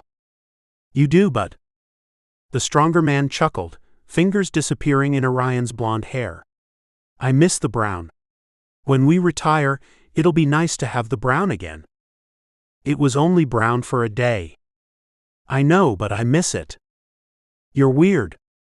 Maybe. Let's get back in bed. Ajax leaned back, pulling Orion on top of him with a pained grunt. You're hurting yourself. Nah. I'm good. Promise. You'll make your stitches bleed if you move around too much. And yet you want me to play video games with Trav later tonight. Don't jump around like a fool and you'll be fine. Orion settled beside Ajax, kissing his shoulder and easing from propped on his elbows to lying down. I'll try my best not to jump around like a fool. Snickering, Ajax rested his head on his other arm, stretching his torso. Good. Orion shut his eyes. He fell into a reluctant nap and woke a half hour later when a kitchen worker knocked. Lunch? A rattling voice called. Bring it in, please, Ajax replied, pulling the covers over their bodies as the door creaked open. I brought a little of everything. A frizzy-haired woman placed an assorted tray of foods on the bedside table, and the smoky smell of brewed beans filtered through the room. Coffee? Orion groaned, opening his eyes and stretching. Oh yes, dear. Freshly made. She smiled. If y'all need anything, just holler. Right. Ajax passed Orion the coffee, and the boy hovered it under his nose, taking in a deep breath. He sipped it with a pleasured moan. Oh. Orion purred, touching the hot mug to his cheek. I'm awake now. You were awake before. Yes, but now I'm really awake. Which means? It means I'm going to sponge bathe you. Fantastic. Aha. You shouldn't get your dressings wet, and you haven't showered for 3 days. I love you, but you're not exactly pleasant smelling.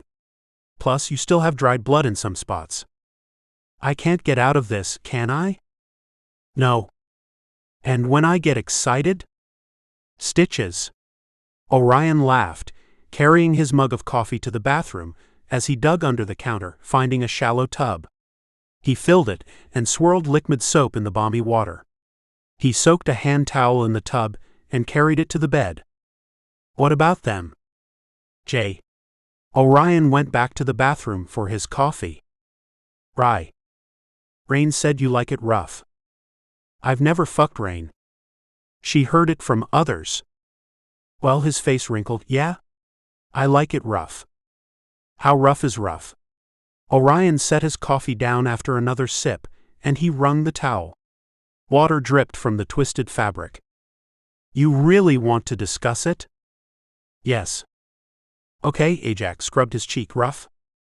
Orion rubbed the towel along Ajax's bare chest, over his muscled shoulders, and down the planes of his abdomen. Like how rough? Tell me about the last time. The last time I had sex? Orion nodded. Okay, well. I was driving, and this sexy as fuck guy sitting next to me told me to pull over and get a hotel room. So I did. Then he let me in his ass, and it was amazing but didn't last long enough. The condom broke, which I guess I knew would happen, but I didn't have any others. J. Orion's cheeks blossomed with color, and he suppressed a smile. The last time you were rough. I want to hear about it. He folded his legs together on the bed, leaning across Ajax as he continued down his body, guiding the towel around his bandages. Oh, the last time I was rough. You should have specified. It was with this old friend I know from traveling. I was in town. I invited him to my hotel, fucked his face and then his ass. What did you like about it? What? I mean, what made it something you wanted? Why did you do it? This a therapy session? No, but motivation matters, doesn't it? Ajax grumbled, shivering as cold air hit wet skin. Sure. It was an adrenaline thing. I like it rough after jobs usually. And the control. Did he like it? Yeah, he liked it. Orion fell silent as he continued bathing Ajax's skin. He ran the towel over Ajax's body 3 times, first with soap, second with water and last with a dry towel. When he finished, he dumped the dirty water in the bathtub, sitting on the porcelain toilet with his head in his hands. He watched the water swirl down the drain and listened to the pipe's angry gurgles with a sigh. He fixed his eyes on the stainless steel drain cap, teasing the threads of his clothing as he stared forward. His eyes glazed over. You all right? What? Orion blinked, whipping his head around. Ajax stood in the doorway, leaning against the frame. You've been in here for nearly an hour. Are you all right? I was thinking. Ah. You and I don't have to be rough. What if I want it? Then we can discuss it later once I'm more healed. Ajax inched inside the bathroom, kissing Orion's forehead. I love you. Okay. I love you too. Orion winced. I'm going downstairs and see if I can find Trav. Do you need help? Probably, but I'll be fine. I can't lay in bed another day. I'm already bored, and it's barely noon. Orion smiled. Okay. I'll meet you down there in a little bit. Ajax nodded, smiling as well. He ducked out of the bathroom and stepped into a pair of loose sweats, gripping the side table as he lifted his leg and bent forward. He dug an old guest's button-down shirt from the closet and guided his arms through the short sleeves. He fastened the 3 middle buttons on the floral-patterned shirt. Orion giggled, his smile reaching his eyes as Ajax slipped his feet into frayed house shoes. I'm going, Ajax called, glancing into the open bathroom door.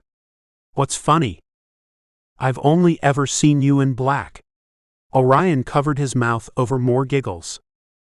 Yeah, well, I won't be making this a habit.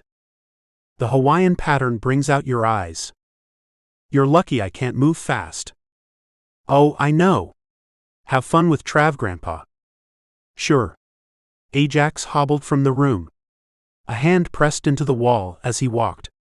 He closed the door behind him, and it locked with an automatic click. Orion sighed, soaking in the deafening silence of the room before standing and exiting the bathroom. He grabbed his laptop and crawled into the bed, opening it and sliding his coffee closer. He drowned himself in job searches for the rest of the morning. He applied to several, saved others for later, and closed his laptop after lunch. He ventured downstairs, sitting beside Rain in the basement and picking over triangle sandwiches and cut veggies. He dipped the veggies in a bowl of golden hummus as he giggled with Rain. They're cute? Rain cradled her chin in her palm. Her brown eyes softened as she looked at Trav. So everything's going well between you two? Yeah. He spent the night in my room last night. Well, no need to take it slow, I guess. You've known each other for how long? Ages. I don't know. Over 10 years. Ages. Orion chuckled. Jay and I talked about what you told me, but not much. I had flashbacks. I don't know if I want him to be rough with me. I mean, I do, but I'm nervous. What if he thinks I'm dirty for wanting it rough after my husband? I don't think it's crossed his mind. Rain dipped a carrot stick in the hummus. I think you're overthinking. Maybe. He talked about retiring. Good. After this, he should want to. Rain and Orion glanced at them again. The pair had sunk into the couch, engrossed in a multiplayer role-playing game. Only the tops of their heads were visible beyond the thick back of the couch. They exclaimed in triumphant cries when they succeeded. When they failed, they groaned and restarted the challenge, leaning forward in concentration. You and AJ should take a trip once he heals. You need the break. Rain squeezed Orion's shoulder. We should. But fly out of Mexico, it's easier. Where should we go though? I don't know. Somewhere with a beach so you can lay out and actually relax. True. I wouldn't mind going to the Bahamas. I know it's not some fantasy island, but it's somewhere. It's not bad. You guys should also backpack through Europe. I spent the money from my first job backpacking. It was worth every penny. Oh, I don't know. Do you think Jay would be into backpacking? Orion cranked an eyebrow up. Maybe. Ask. Hey Jay? Orion twisted in his seat, eyes scanning over the round clock on the wall. Wait. Is it really almost 8? Rain peered at the clock. I guess so. Shit. I told a client I'd be available to talk at 8. I have to go. Tell Jay I'm in the room talking to a client. Orion scrambled. He stole another vegetable stock and slathered it with hummus before he raced from the basement. He entered the hotel room and snatched his computer. As he fumbled through their bags, dragging earbuds from a side pocket, he opened the laptop. The computer screen flashed. Oh, hang on, Orion hissed, fitting the earbuds as his screen flashed again, this time with a call. Orion answered. You're late, Brody hissed. Orion grabbed the laptop's power supply and retreated to the bathroom, closing the door. I was downstairs in the basement. And? You're late for our first meeting. Not a good look, kid. If you want me to spy on everyone, it means I have to spend time with everyone. Whatever. You have any information for me? Like what? Tell me everything you know. Trav and Rain are together. Kai and Ellis are taking a vacation soon. Kai doesn't want to go now because you're here, and she doesn't trust you. Cicely's pregnant. I think Mila also may be pregnant. What else? Got nothing on Ricky? Ricky? And no. He's boring. No one's boring. I want you to figure Ricky out. I want real information on him in 5 days. 5 days? I need more time. 5 days. Here's what else I want from you. I want to know everything Trav is up to. I want you to earn Trav's trust, because I need you to convince him to leave the inn with you. In a dark alleyway so you can shoot him? Why make something more complicated than it needs to be? Whatever. Hang on. Orion's voice dropped and his back straightened. He craned his neck, removing the earbuds and listening. The building creaked and moaned. Orion cracked the bathroom door, peering into an empty bedroom. Sighing, he put the earbud back in his ear. Sorry. I thought I heard something. What did you tell them? I said I had a client meeting. Smart. So, how do you think you can get Trav alone? Orion sat back on the toilet, crossing his legs with the laptop over them. I don't know. I have to finish a job in the next few days. And maybe I could move it up, so Jay is still too wounded to travel. Do it. Brody snapped his fingers. Also. What? If I find out you're lying to me, kid, I'll destroy you. I am not lying. Orion shivered. I promise. His voice trembled. Good. You're scared. Keep a burner on you, and send me the phone number. I'll call you on it from now on. Okay. Update me tomorrow. The call ended, and Orion closed his laptop. He set the laptop on the toilet, and he wandered from the bathroom, collapsing on the messy full-size bed. He curled the thin sheets around him and forced himself to sleep, shutting his eyes and counting backwards from 100. He stirred when the bed depressed under Ajax's weight. Ajax's fingers brushed his forehead, smoothing his eyebrows. "Baby, why's the laptop in the bathroom?" Ajax rumbled. Orion moaned, rolling onto his back. "Headache." He shielded his eyes from the ceiling light. "What? Why is the laptop in the bathroom? Does it need to stay there for any particular reason?" "Oh, and no. The light. The light is better in there. And the plugs weren't working earlier. The plugs in the room." Orion snapped his eyes up at Ajax, forcing a smile. Rain said you had a client meeting. New client or old client?" "New." "Tell me about it." Orion nibbled his bottom lip. "It's a little different from what we did before. More of a research project. I'm stalking someone. Probably for a case against them."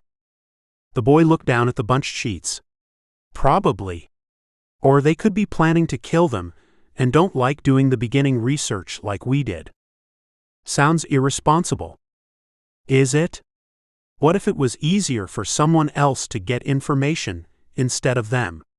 Maybe they're physically disabled in some way and it is too obvious for them? Maybe they shouldn't be committing crimes. They should find a nice desk job and answer phones." Ajax kissed Orion's forehead and stretched out in the bed. Orion rolled his shoulders, rubbing the plastic buttons on Ajax's floral print shirt. "Did you have fun with Trav?" "Yeah. I feel a lot better, actually.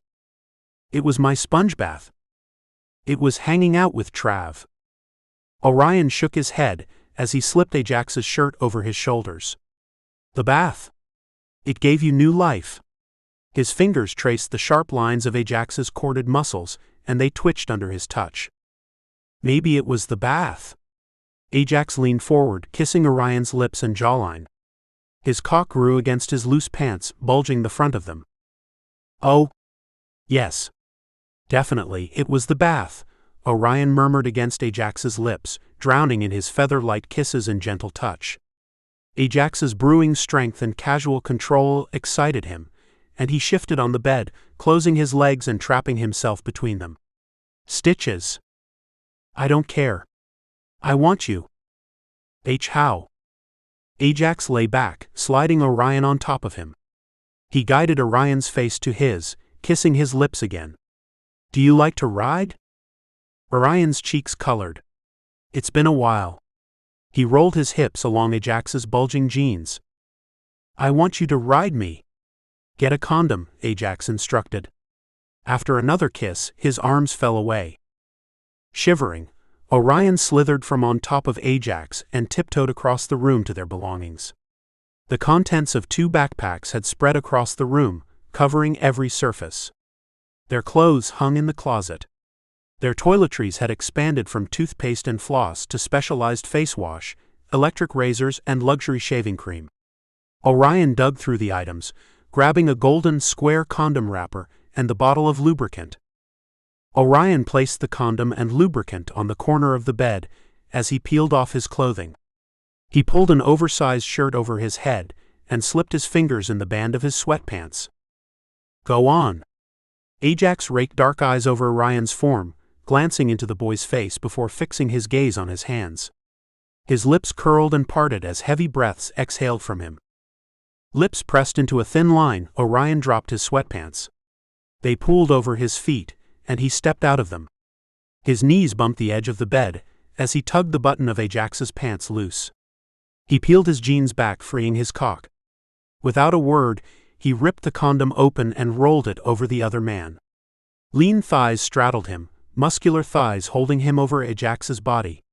He squirted lubricant over his fingers and braced himself with one hand on Ajax's chest as the other slipped between his ass cheeks, rubbing his entrance. He groaned. Ajax groaned, cock-jerking. You all right? Why, yes. You want this? Orion glanced down at Ajax's body, eyes fixed on his bulging shoulders. His middle finger coiled Ajax's kinky chest hairs, and Ajax's dark brown nipples hardened under his tees. His rich russet skin glistened. Rye.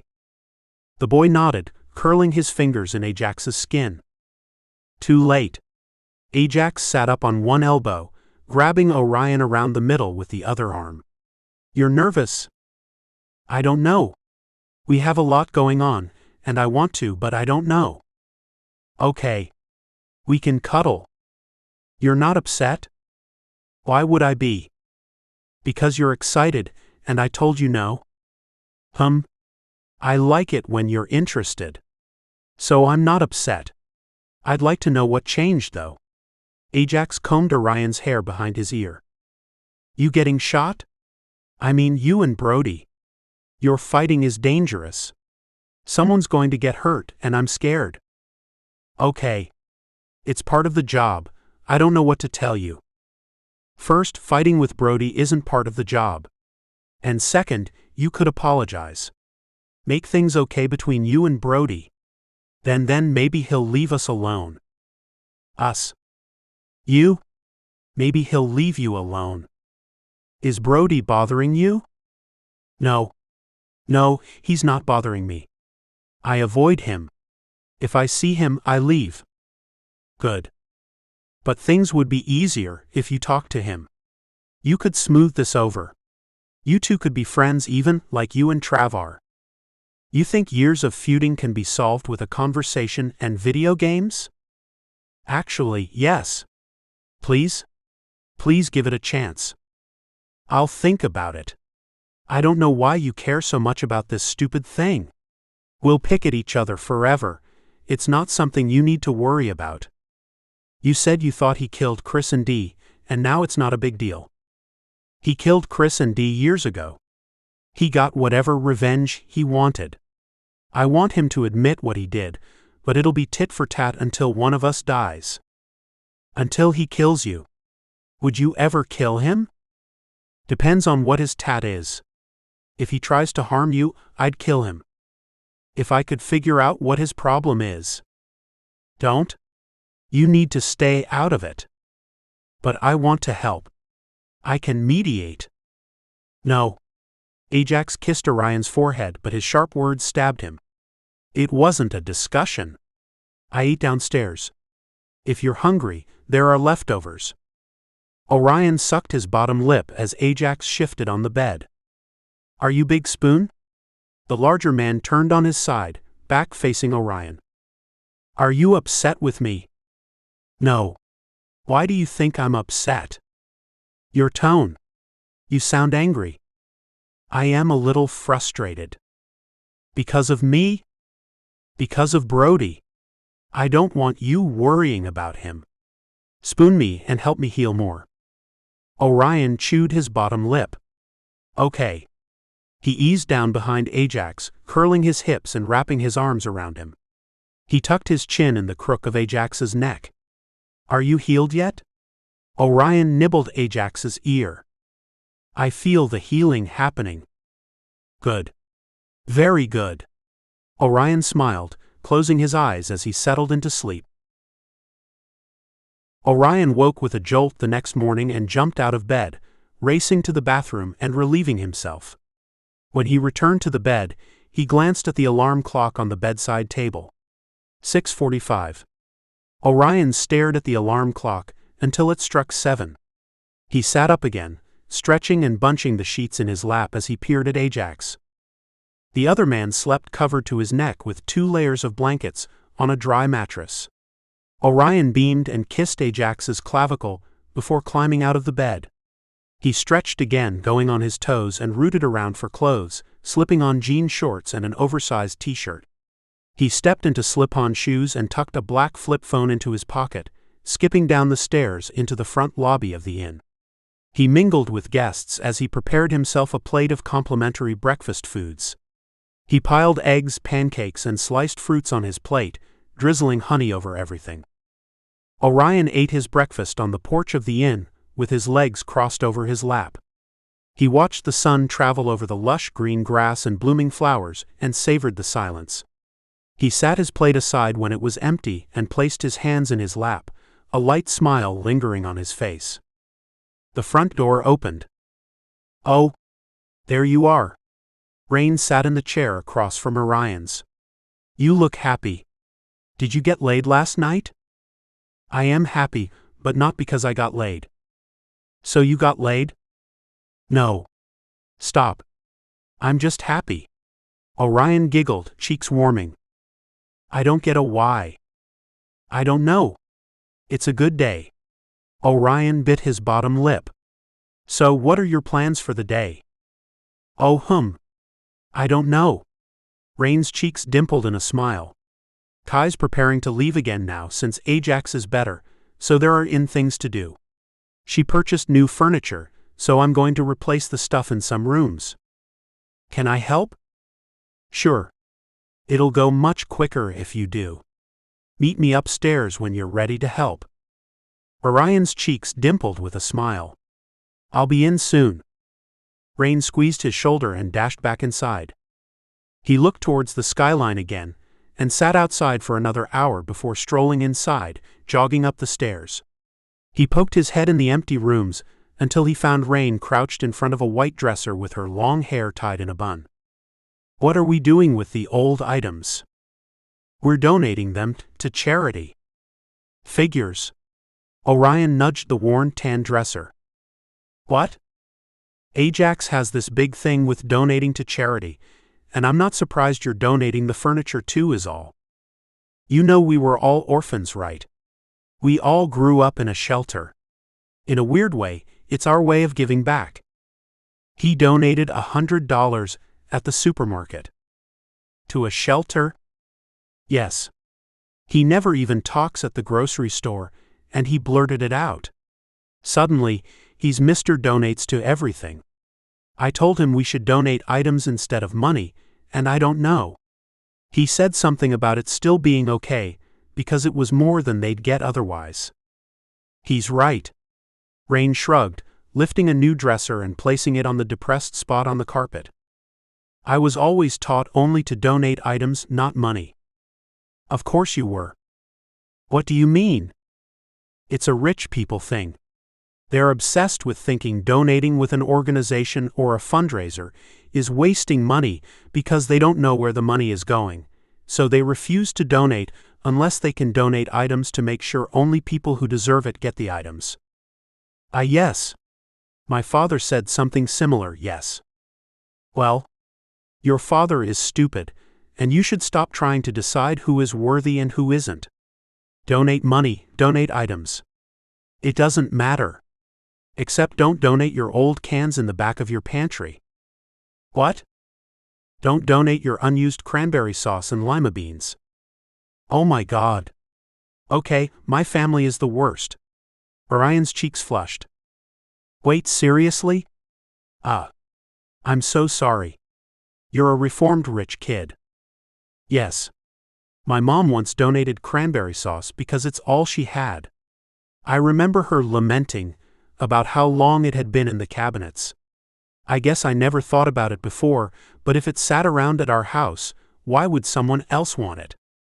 "Exactly. I mean, it's nice in theory, but in practice, you ended up with a lot of things people can't use. I used to hate it." "Why?"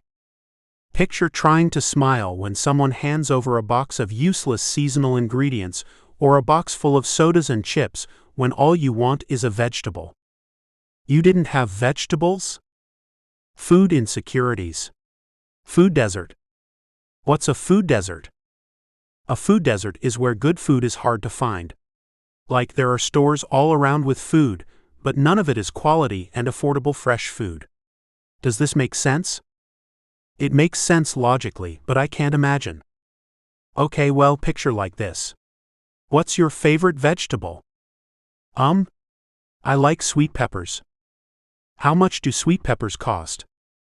Usually about $1, and a quarter at most. Right? So picture if it cost double for one sweet pepper at the store 30 minutes away, but you couldn't even get them at your closest store. I'd have to pay $2.50 for a sweet pepper after driving across town? Rain chuckled. Pretty much. And then when you're trying to make a better life for yourself, people come by and dump things they don't want on you. You're hungry. All you've had is chips and a soft drink, but you still have to thank them because otherwise they get offended. And now I see why Jay is an ass. Why? Because he's hungry? Orion shook his head, a Mona Lisa smile touching his face. No, because of dealing with those types of problems. I've never not had food. I mean, I've had other problems, but I've always had food. Always. And a place I can call home, even if home is scary. Sometimes no home is better than a scary one, Rain pinched his arm. Don't feel bad. You're one of us. I'm thinking. About? I'm imagining a childhood without. Orion's phone buzzed in his pocket. Oh. Hang on. He glanced at the number, a frown flickering across his face.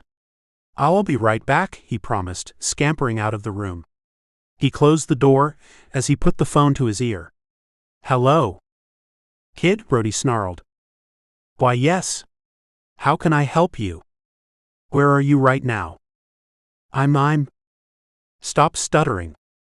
Orion closed his eyes, inhaling a deep breath. He held it until his chest burned and he exhaled.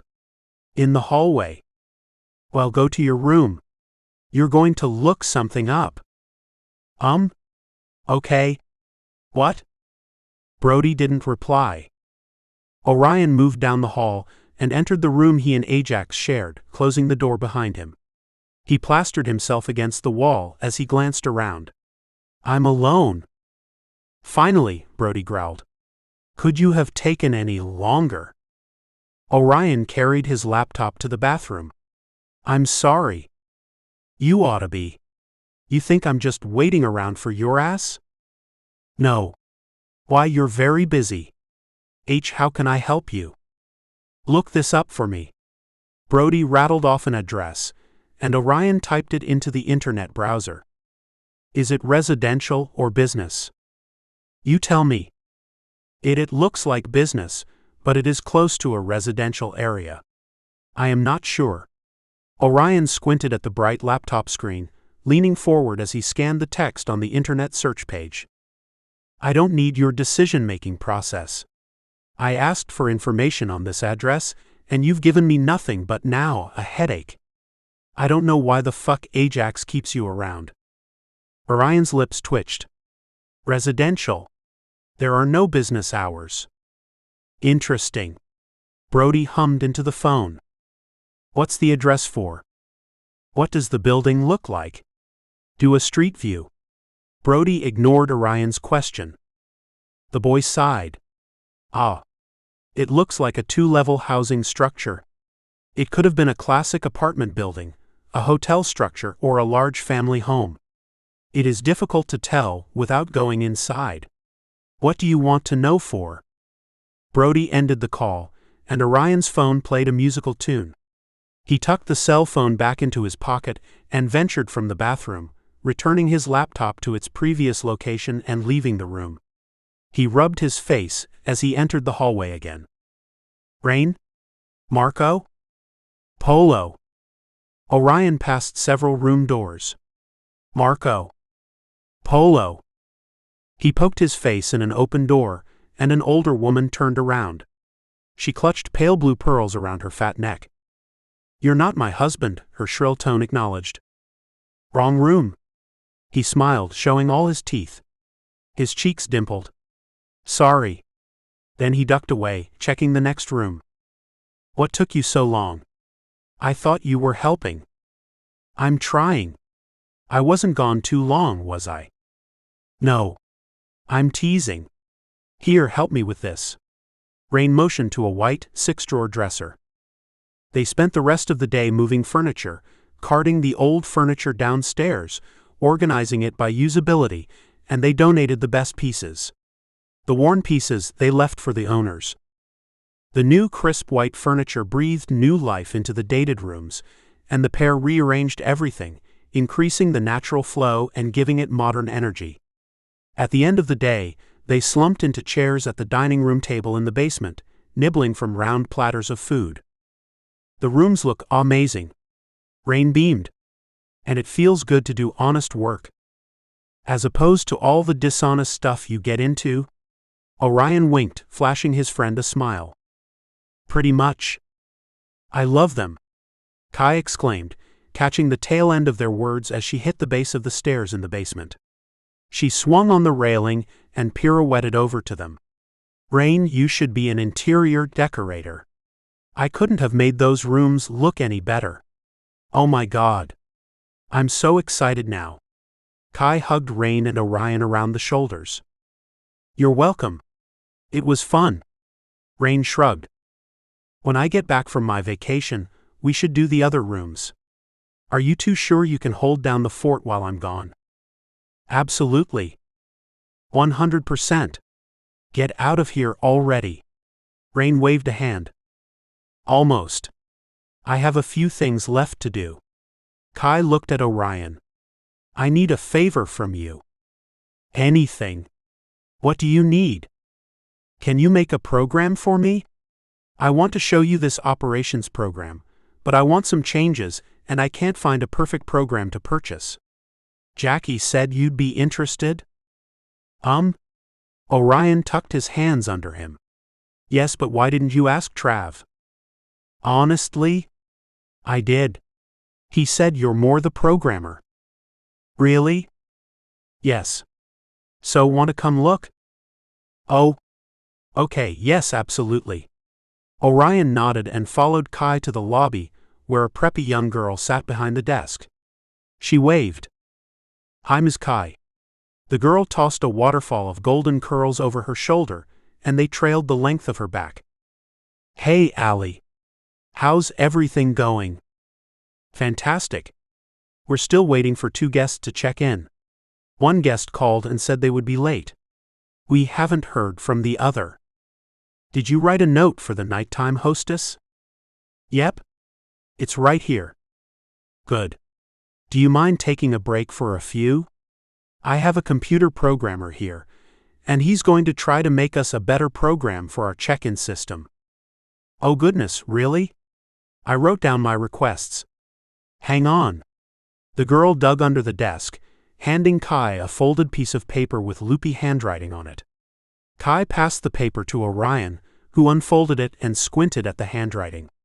Can you read it? Sorry, I'm in the midst of changing my handwriting style. What? Orion blinked.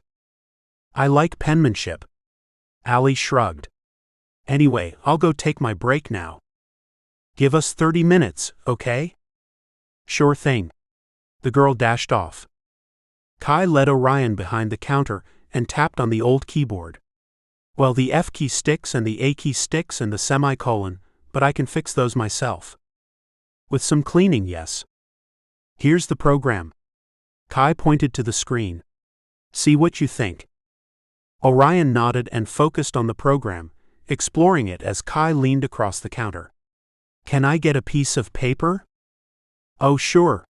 Kai retrieved a spiral-bound notebook from under the desk, passing it to him with a ballpoint pen. I'll be right back. I'm going to organize some files while you work. Okay. Kai dipped away, leaving Orion in front of the old computer. He scribbled detailed notes of the capabilities of the program, along with potential improvements and incorporating Sarah's requests too. He glanced up after 15 minutes of concentration and peered around the quiet lobby before closing strained eyes. Bring! Bring! His phone buzzed in his pocket. Hello, he grumbled. Look alive, kid. The day has barely started. Bridja. What do you need now? Oh, nothing much. What are you doing? I'm helping Kai in the lobby. Well, wrap it up. You're delivering something in town tonight. You can't do it. You're my slave. Why would I do it? I'm not. Maybe we have opposing definitions of the word slave. You will do anything I say. This makes you my slave. Orion muted. Better. You're delivering something in town tonight. Be ready to go at 11. What do I tell Jay? Whatever you want to tell him. Not my problem. I can tell him the truth. You can. Brody ended the call. Orion stared at the black cell phone for a few long minutes as tears brimmed his eyes. He pressed the cool lacquered finish to his lips, taking in a shaky breath. How's it coming out here? Kai returned carrying a box of papers. It's coming. I'm working, Orion stammered around a knot in his throat. Oh good. How long do you think it'll take to draw up something? To code something? It all depends. I'll try to work on it while you're on vacation. Orion shoved his phone back in his pocket. How long will you be gone again? I told you. A week, leaving in a couple more days. I had to reschedule because of Jackie's accident. Oh right. Yes. A week is plenty of time. Orion forced a smile. Cool. Kai kissed Orion's cheek and sorted through the box as he continued making notes. After 15 minutes, the young girl returned with a bright smile on her face and resumed her post at the computer. Kai, Orion, and the girl discussed the potential changes, adding possibility after possibility until Orion cut them off. With an amused chuckle, he retreated to his bedroom, curling up on the bed and working on his laptop until Ajax joined him hours later. Where have you been? Ajax kissed Orion's cheek. Nowhere. Up here working. I guess. I thought you'd join us for dinner at least. I wasn't hungry. Yeah. All right. Ajax kicked off his shoes and climbed into bed. Put the laptop down.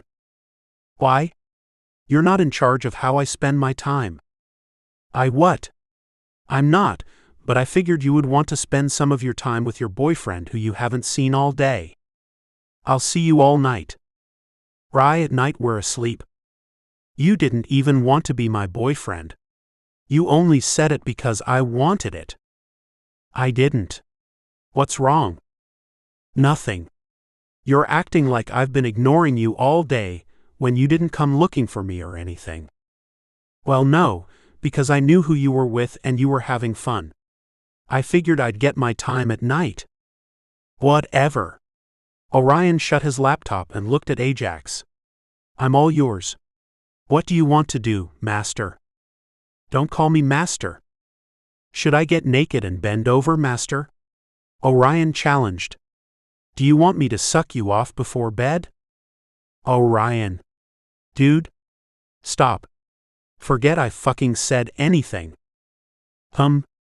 Well. I'm tired, so I'm getting ready for sleep. Orion closed himself in the bathroom and stared into the mirror, smoothing his fingers over his dry skin and plucking stray eyebrow hairs from his forehead. He dragged through brushing his hair and teeth and added a deep exfoliation routine. He lathered citrus-scented jelly on his face and sat on the toilet, flicking through old issues of fashion magazines as the face wash tingled his skin. He scrubbed it off after 10 minutes and showered, shaving his legs around his cock, under his arms and down his chest. He exited the shower when the water ran cold, stepping out onto a fluffy bath mat and blotting the moisture off his skin with a complimentary towel. Orion draped the damp towel over the toilet seat and applied coconut moisturizer over his entire body, arching his toes as the alcohol burned his shaven skin. By the time he exited the bathroom, Ajax had curled up in bed. The older man rested his head on his arm and the remote control on his toned chest. His eyelids sagged as he stared bleary-eyed at the television. You're still up? Orion raised his eyebrows, pausing in the doorframe.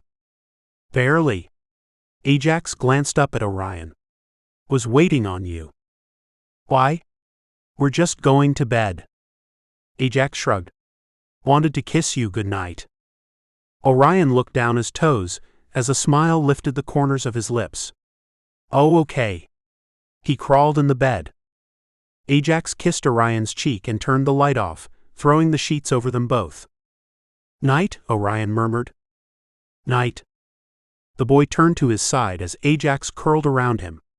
Ajax's arm roped around his slender torso, and his chin dented Orion's shoulder. Orion traced the bulging veins in Ajax's hand as he looked at the clock on the bedside table. 9:30. He closed his eyes for a minute and bolted upright 3 hours later. 11:30. Shit. Orion covered his mouth. And nothing. Bathroom, he whispered as he threw himself from the bed and darted around the room on his toes. He grabbed clothes, shoes, and his burner cell phone and rushed from the bedroom, dressing as he ran. Shouldering the back door open, he rushed outside and met a solid force. His breath sailed out of him and returned with angry sparks of pain. 30 minutes late, Brody's voice rang in Orion's ear. Gravel crunched under his bony knees, and he bent forward. "Sorry." Brody crouched beside him, combing his neck-length hair behind his ear. "What do you think should be your punishment?" "I don't know," Orion rasped. "Please." "Your errand." A steel-toed boot dug into his side, and his ribs throbbed more. Nerve endings fired warnings in his brain, but he couldn't get up. His muscles turned to stone. His limbs turned to lead. Brody kicked him with a grunt. Pain shot fireworks through his body and explosions behind closed eyelids. Orion tucked his body tighter. He braced himself, steeling himself for more. The minutes passed, and what had been firing pain turned to a dull roar. Orion cracked his eyes open. "Punk," Brody dropped a backpack beside Orion.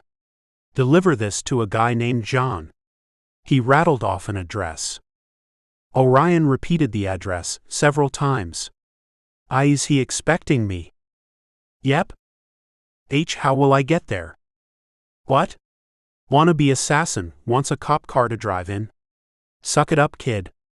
You're so skilled, you ought to be fine walking at night." Orion shuddered and flinched as he sat up, grabbing Brody's bag and standing on watery legs. "Okay. I'll call you." "Call when you make the delivery." Orion nodded, sticking his arms under the straps of the backpack. "Okay." He shoved his hands in his pocket, walking around Brody. He passed a line of parked vehicles on his way to the main road. When Brody faded from view, Orion pulled his phone out of his pocket and typed in the address. He searched for directions using the installed GPS system and listened to quiet directions as he walked. He passed the dark supermarket and made a left at a stoplight, turning onto a side street. He continued past the pawn shop and turned onto another street, entering a residential neighborhood. He jammed his hands in his pockets, strolling by an old apartment complex and roaming deeper. He walked past dark mobile homes. Orion shrank into himself. He veered from the left side of the sidewalk to the right side, from the lighted sidewalk to the dark sidewalk.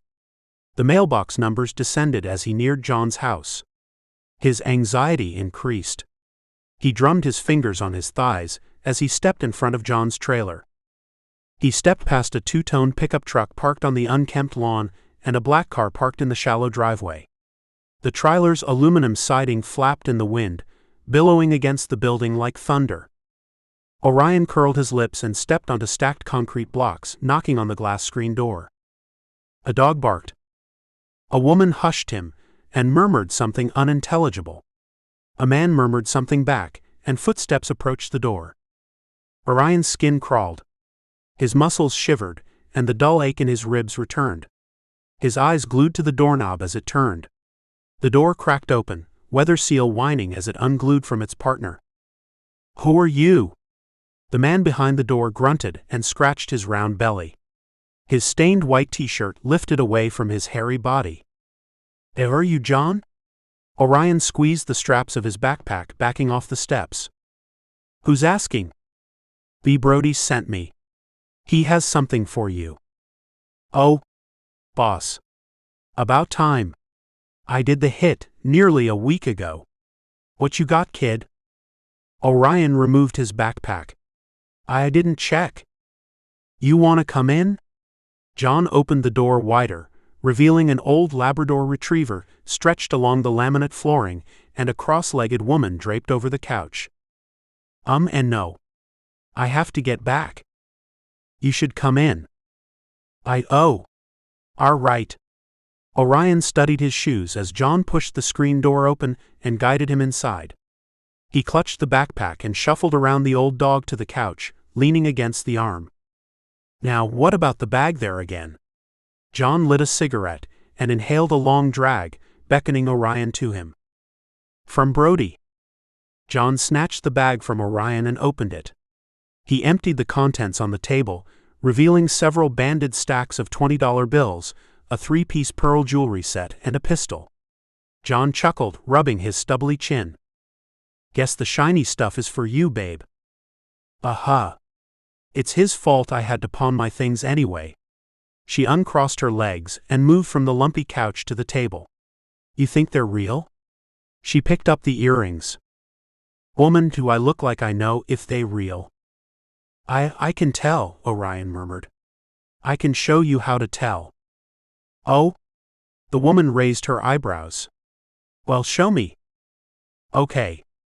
Orion picked up the necklace and stretched it in his hands. First, look for imperfections. Pearls are an oyster's waste product, so they're never perfect. If they all look too perfect, they're probably fake. John took a drag from his cigarette, propping his elbow on the table. If you notice these, well, they're pretty close to spherical, but not perfect. I thought they were used.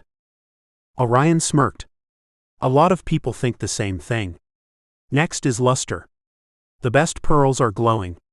You can almost see your reflection in them. You think they're real, Allie? I'm not sure.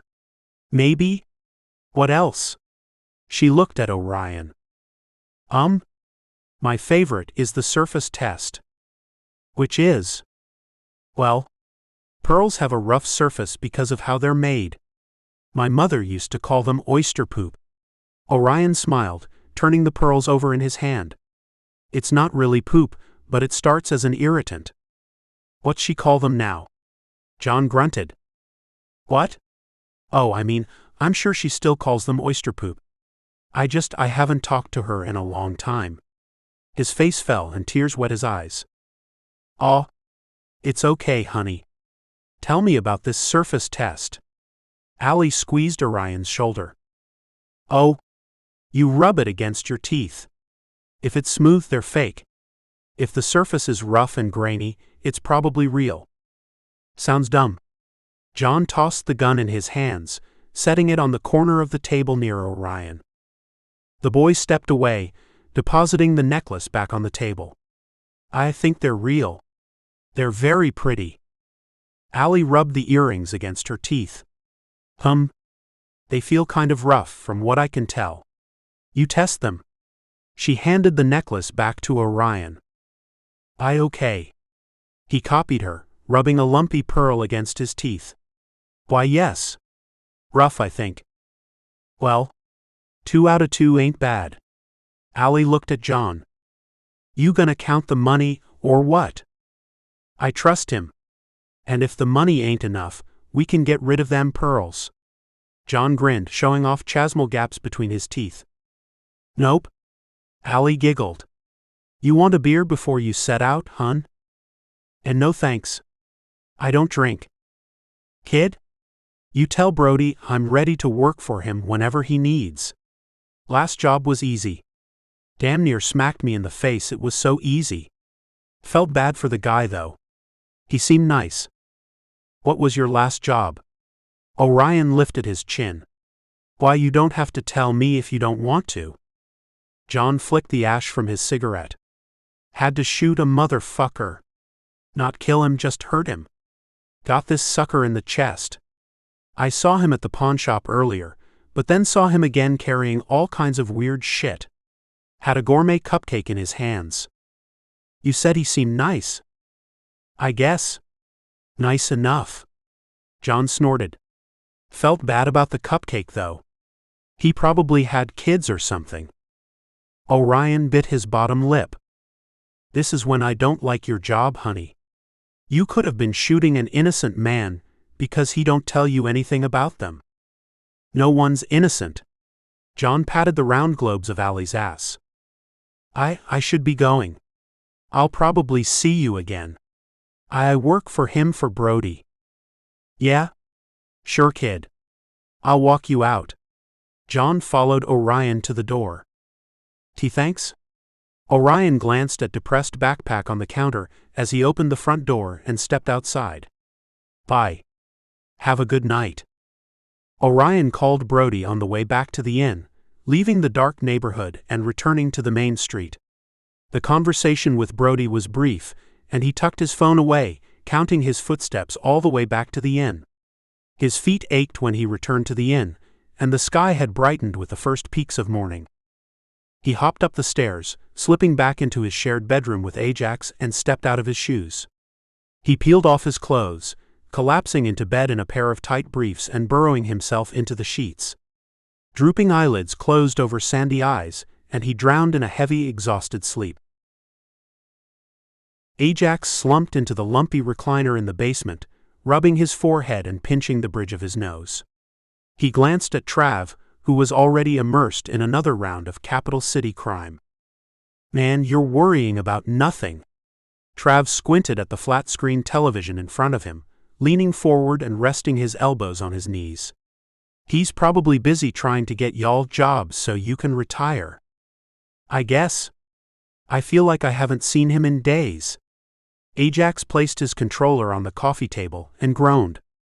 Especially after the fight we had. Came out of nowhere. Suddenly, he was mad about me controlling his time or something, and shit, I don't know. I thought you apologized. I did apologize, and I waited up for him in case he wanted to talk about it, but nothing. And you know what else? We haven't fucked. Okay? You sound like a girl. Or a guy who's worried about his man. I'm only saying I think he's hiding something. Like what? His other secret assassin boyfriend? If I knew what he was hiding, it wouldn't be hidden. I don't think it's anything physical with another person, but I guess it could be. Maybe he wasn't ready to get right into another relationship after being married. Or, getting with the guy who killed his husband. I'm just saying. Don't shoot the messenger here. Ajax rubbed his chin. And he's been ducking and hiding with conversations too. His phone rings, and he leaves the room like I can't hear his conversations anymore. My vote is he's dating another assassin. Maybe he's got a thing with Ellis. Don't be stupid. Maybe he's not even into dick. You're not helping. Okay, seriously. Look, you're worrying about nothing. He's probably calling his sister or something. You said he had a big family, right? People with families, they want to talk to them. And he doesn't want you to know about it. Maybe. Ajax sighed again, glancing at the staircase leading from the basement. Wish I knew where he was right now, though. This morning he was up and out of the room before I even woke up. And? Him and Rain probably decided to clean the rain gutters before it got too warm outside. He didn't piss the bed, though. In fact, he ain't pissed the bed in a while, and he was doing it every other night. Isn't it a good thing if he's not peeing at night? Could be, unless he's not sleeping. Then no, it's not a good thing. Sure. Have some breakfast. It's too early to worry about all this. The kid's fine. Trav pumped his fist when he completed a round in the game and tossed the controller onto the couch, stretching his arms behind his head. Fair. You want anything? Ajax eased himself off the recliner and stretched his hands over his head. His fingers brushed the popcorn ceiling. Little of everything. Ajax loaded 2 plates with food as Orion strolled down the stairs, boots thumping on each step. Hey. Ajax greeted the other man. You hungry? Not really. I'm about to leave. I'm doing the exchange with the one client today and meeting another one. Orion adjusted the waist of his skinny jeans and tucked the long lip of his shirt in his front pocket. You're going alone? No. He quirked his eyebrows. I'm going with Rain. We'll be gone all day. Can you two watch the inn? Sure, Trav called from the couch. Why didn't you tell me you were doing this today? Ajax pressed his lips in a hard line. Because I don't answer to you. Orion secured half of his hair in a ponytail, while leaving the rest as a curtain around his shoulders. Yeah, but Ajax frowned, looking at Trav, who shrugged. Anything else? Orion's pale green eyes fixed on Ajax as he tilted his head. Can I get a kiss before you go, at least? And will you tell me where you're going? Orion chewed his bottom lip. I'm going the next town over, and sure. The next town over is vague. Ajax passed Trav his plate of food, setting his own on the table as he approached Orion. I'll have my phone on me. Ajax teased Orion's hair in between his fingers. Okay, he resigned, bending his neck and touching his lips to the boy's smooth cheeks. You'll call me when you get there? If you're making me call you, yes. I'm not making you do anything. I want to make sure you're safe. Which matters how? If I'm hours away, does it matter if I call you or not? Fuck yeah, it matters. I know people. If you needed help, I could get you help. You're not listening. Orion turned his head. Ajax rumbled, nuzzling into his neck. I would like it if you called me. I know you would. I have to go. Orion kissed him and snaked out of his arms, snatching a buttery biscuit from his plate. Bye. He waved the biscuit as he jogged up the stairs. Ajax crossed his arms on his chest as Orion faded from view. Tell me he wasn't weird. He was kind of weird. See? I fucking told you. Maybe he needs time. He's dealing with a lot. What lot? Well, you killed his husband. He's estranged from his family. He spends all his time with you, for fuck's sake. You think you're a picnic? He never had an issue before. Oh, here's one. Maybe he's embarrassed because he thinks you're not into it, because he's doing the bed thing, so he's pulling away. Ajax rolled his eyes. Whatever. I should follow him. If you follow him, you'll make everything worse. What if he gets hurt? Doing a final exchange? I don't know. He could have an accident on the road. And you following him would stop the accident? You're God now. No. Fuck. I'm just worried. Okay? I'm fucking worried. I can tell. There's a saying. If you love someone, set them free. If they come back, they're yours. You sound like a dumbass fortune cookie. Yeah. A correct dumbass fortune cookie. Leave him alone. We'll call him in a few hours, and everything'll be fine. I don't believe it. Ajax frowned. He said he was going with Rain? Yep. Rain's a better assassin than you. I think he's safe. Better? Prettier, maybe. Definitely prettier. Come on. Let's play a round and then we'll check on the inn, make sure everything's still running smoothly. Fine. Ajax grabbed his plate and returned to the lounge chair, slumping in it and picking at his food. They played several rounds of two-player challenges on Capital City Crime before switching to a fantasy multiplayer game and playing into the afternoon. Ajax rolled his shoulders. All right. You work on something for lunch and I'll do a round, okay? Sure. Trav stood alongside Ajax, twisting his torso left and right before collecting their plates. Check the front desk first. It seems like the right place to start. Yeah. Ajax left the basement and followed the hallway to the lobby. It was packed with guests with only one frazzled employee at the desk. Here you go. The girl behind the counter handed credit cards back to two guests simultaneously. A long-legged man pushed his glasses up on his face as he looked at the card. This one isn't mine. He dropped the card on the counter, and his thin lips curled away from stained teeth. Oh my God. I'm so sorry. With burning cheeks, she snatched the credit cards back and switched them. I'm so sorry. It's okay, a stout older gentleman sniffed. Is there no one to help you around here? You'd think there'd at least be 2 people working the desk. He nudged his suitcases closer to the pear-shaped woman beside him. Cheap business owners. We're working on getting a second person in here, sir. I'm sorry for the wait and the inconvenience. The girl's face lit up when she saw Ajax, and she beckoned him over. He ducked his head as he stepped behind the counter. What? I need help. Her doe eyes widened. Please, can you help me do check-ins? She squeezed his shoulder. Yeah. What do I have to do? Take their information, check the system, get their cards, take the payment. It's easy. She breezed through her explanation, and then pointed to a second computer. Turn it on first. Right. Ajax grumbled, pressing the circle button until the screen flashed. A slender woman stepped up to the counter, folding her willowy arms across her chest and digging long nails into bronze arms. First time? What? Ajax blinked. Is this your first time doing woman's work? What? Yes? I mean, no. No, but I've never worked in a hotel before. He frowned at the screen. I bet. Never worked in a service industry, huh? Not in the traditional sense, no. She raised her eyebrows. Okay. In the fictional sense.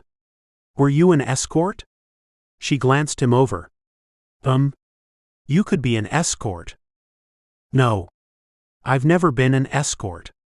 His ears burned at her words. Can I get your name? Helen Peters. And you have a reservation for 1 queen bed? Ajax leaned into the computer screen. 2 twins in a large suite. She rolled her eyes. Oh. Shit. I read the wrong line. The employee poked Ajax. No cursing, she hissed. Be positive. Sure. 2 twins. Got it. So, excited for the weekend? Absolutely. My boyfriend dumped me for a skinnier, more blonde woman, and I'm on a pity weekend with my girlfriends. Ajax blinked. Oh. Well, okay. I'm sorry? How do you break up with a girlfriend? I've never had a girlfriend. Right, But if you had a girlfriend, how would you break up with her? I don't know. I'd call her up and explain how I'm feeling. I bet. You look like a ghoster. What's a ghoster? You look like a guy who would stop replying to texts and phone calls rather than buck up and speak your mind. Ajax passed Helen 2 keycards and accepted her credit card, swiping it and returning it with a folded receipt and other paperwork. I wouldn't. I'm sorry for your breakup. Your room is upstairs down the hallway to the left. Thanks. Helen collected her items and shuffled out of line. She threw her bag over her slim shoulders and moved down the hall as the next person in line stepped up to the counter. Ajax assisted until the rush of check-ins died down. The employee hugged him. You're a lifesaver. Thanks so much. She released him from the hug with flushed cheeks. Sorry. I'm Emmy. Axel. Nice to meet you. Really. And thanks again for helping. I was getting nervous. No problem. If you need any more help, call downstairs. Someone will pick up. He patted her shoulder and left, jamming his hands in his pockets as he entered the hallway. The guests disappeared into their rooms, unpacking a weekend's worth of supplies and then returning to their cars for the unnecessary extras. Ajax jogged up to his room. He peeked at his collection of cell phones. The light in his eyes dimmed as he saw 0 missed calls. With an exhale, he left his room again. Hey AJ, I heard we got kind of busy downstairs. A female voice called.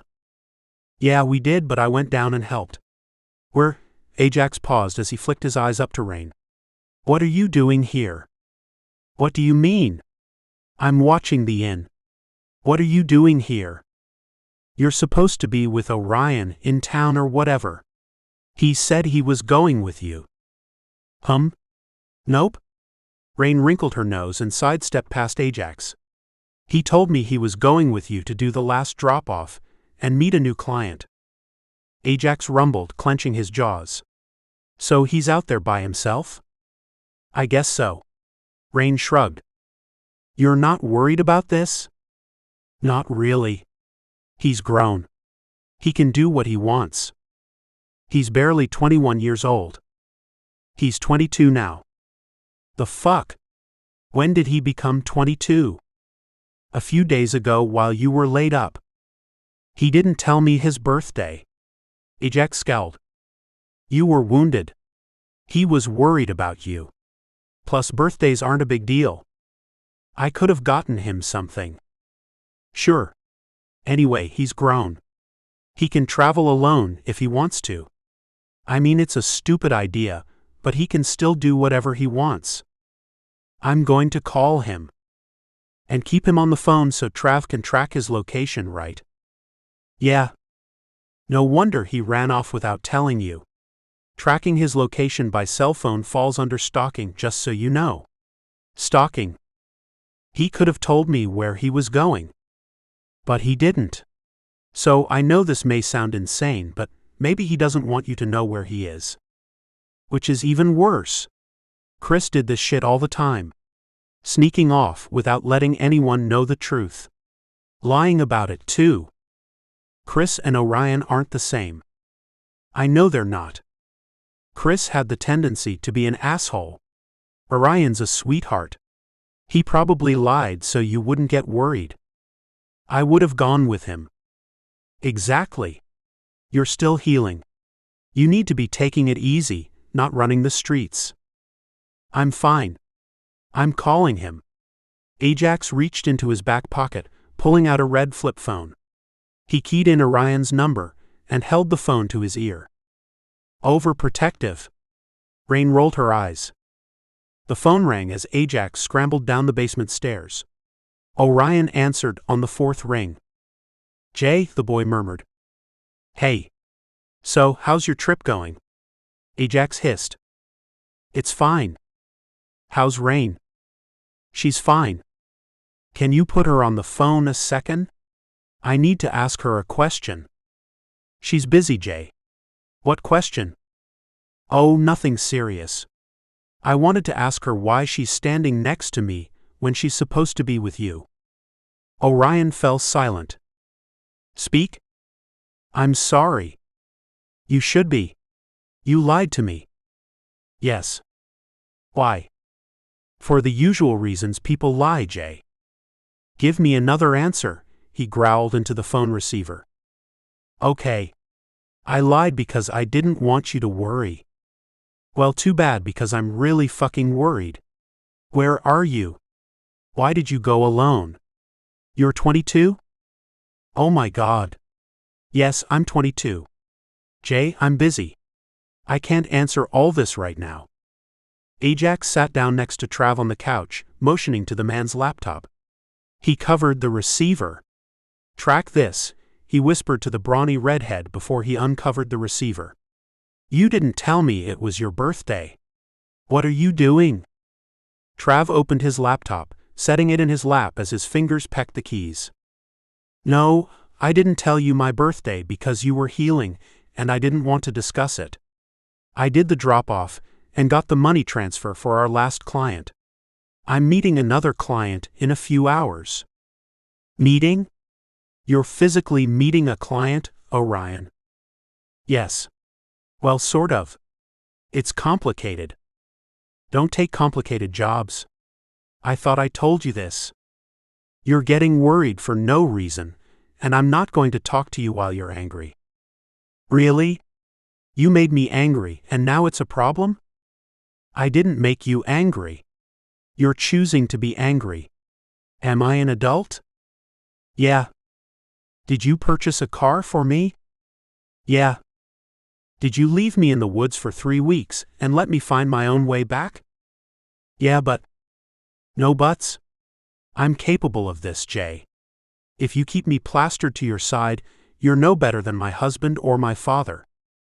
Wait now. I'm not keeping you plastered anywhere. I want to know where you're going when you sneak off and lie about who you're with. Why? Because we're fucking assassin workers for hire. Because our job is fucking dangerous. Because I care about you. Why are you making a big deal about this? What did I say about talking to you when you're angry? Ajax snarled. Exactly. Bye now. I'll call you later. Orion ended the call. Damn it. Ajax snarled, gripping the cell phone in his hands. He threw the cell phone into the plush couch and looked at Trav. Did you get his location? Yeah, of course. Traced him to a hotel about 2 hours from here. What's the address? Trav rattled off the address. I don't know if you should follow him. Why not?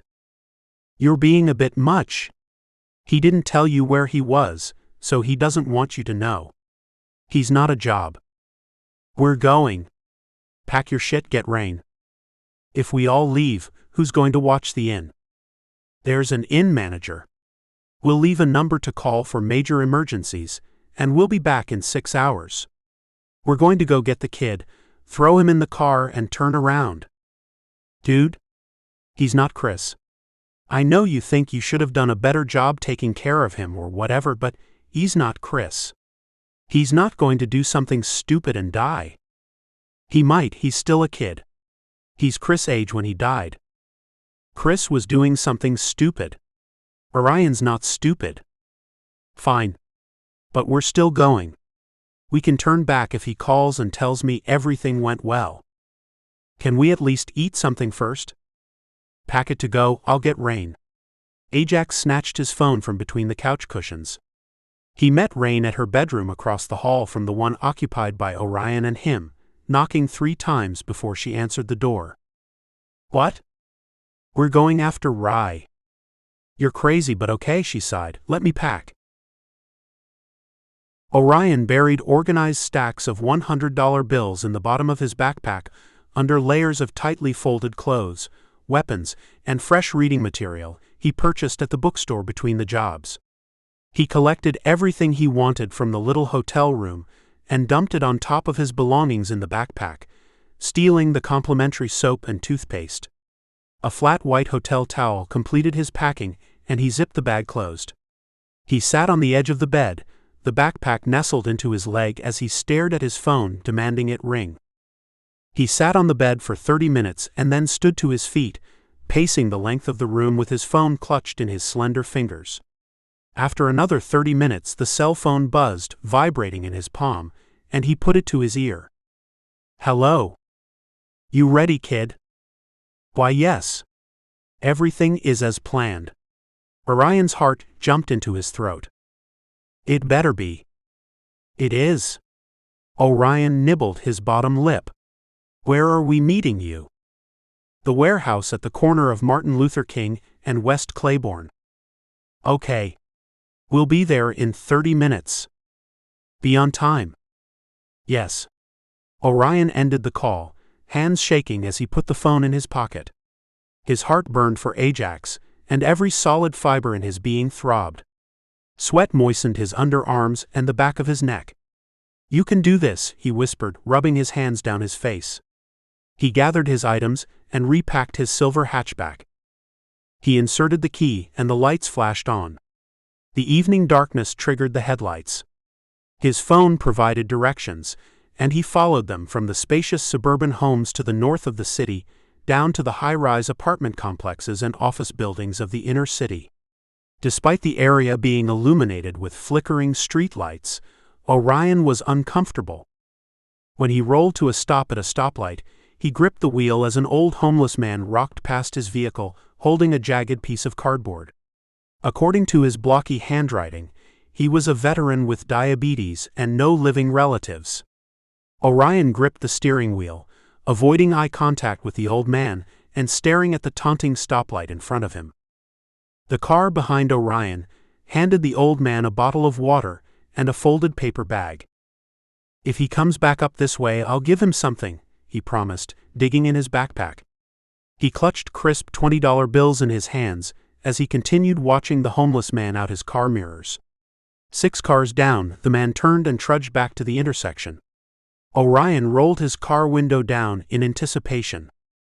When the man was 1 car away, The glaring red light changed to relieving green, and Orion scowled, releasing the brakes and rolling forward with brewing reluctance.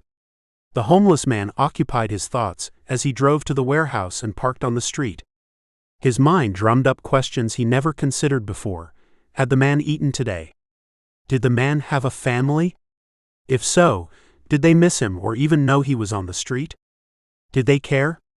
When was the last time the man had taken a warm shower and had a filling meal? He was 8 minutes early, and he compartmentalized his worries over the homeless man as the gravity of his assignment weighed him down. Here's the plan. His voice trembled. You're going to go in and talk. Talk to him. Figure out what all this is about. Extend an olive branch. Someone has to make the first move, right? Orion blew out a heavy breath, rubbing his hands on his dark jeans.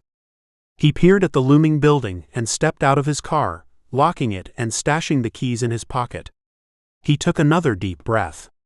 Weak legs carried him up the steps to the lurid entrance, and he ducked inside, passing under an unhinged door precariously propped open. The musky smell of stale air and bodily waste hit Orion's nose. His eyes adjusted to the dim light of the room, and he saw Brody sitting in a lone chair with John beside him. A stained white shirt covered John's belly, and his thin hair covered the shining cone of his bald head. Brody's eyes glittered and then turned to stone. Where is our guest? It's just me. Orion whispered. I came alone. Brody lifted his eyebrows. Because you've already killed him for me, I guess? And no. Because I think we should talk. About how you didn't do your job. About why you're feuding with everyone. I don't think it has to be this way, and I wanted to talk. Brody rubbed his smooth chin and glanced at his beefy friend, who shrugged. His brown eyes turned back to Orion. Who put you up to this? No one. I'm serious. Orion ventured inside the warehouse more, approaching Brody's chair. I want this fight to end between you and Jay. You guys went to school together, grew up together. Why do you want to hurt him? Brody shifted in his seat, his open posture changing as he sat bone straight in his chair. If you're going to kill me or whatever, the least we can do is talk first. Fine. Brody combed his unshaven chin, slitted eyes watching Orion. You think your little boyfriend is so good and so honest? He's all parts of an ass. He's cruel and heartless. Brody stood, stalking towards Orion and peeling off his shirt. Healed scars adorned his body. Why? Where do you think I got these? Working. Jay has them too, but not as many. Brody chuckled, dark eyelashes shielding a glimmer of sadness in his eyes. I wondered what he told you. I don't understand. He gave me these, Brody spat, lips curling away from his teeth. Him and his fuck buddy Chris. Orion recoiled. Brody scoffed, wetting his lips and looking around the room. It was my fault. I wanted their approval. I was ready to do anything to get it. He backed Orion into the crumbling warehouse wall and pressed one calloused hand into it. Here's a bit of advice, kid. Don't compromise your morals to be liked. What kind of stuff did he make you do? Chris? He was a sociopath. I loved watching the light leave his eyes. Why you killed him? Of course I did. And you know the best part? No one thought little old Brody could do such a terrible thing. His voice kicked up an octave, mocking a feminine tone, and it dropped again. Little old Brody can do a lot of things. And he's going to pick them off one by one. He brushed lint from Orion's shoulder. The boy flinched. Killing others isn't a good revenge strategy. Correct. Which is why I no longer do the killing. I have friends who will do it for me. Except you. I want to see Ajax's face when he finds you dead. Brody's hand traveled to Orion's cheek, and the boy turned his head. Who's going to do the killing for you? Orion arched against the wall, inhaling shallow breaths as he dug through his pockets. He had a pocket knife, and the blunt end of his keys. You've met him, my good friend John. What if someone kills him? Oh, Brody chuckled.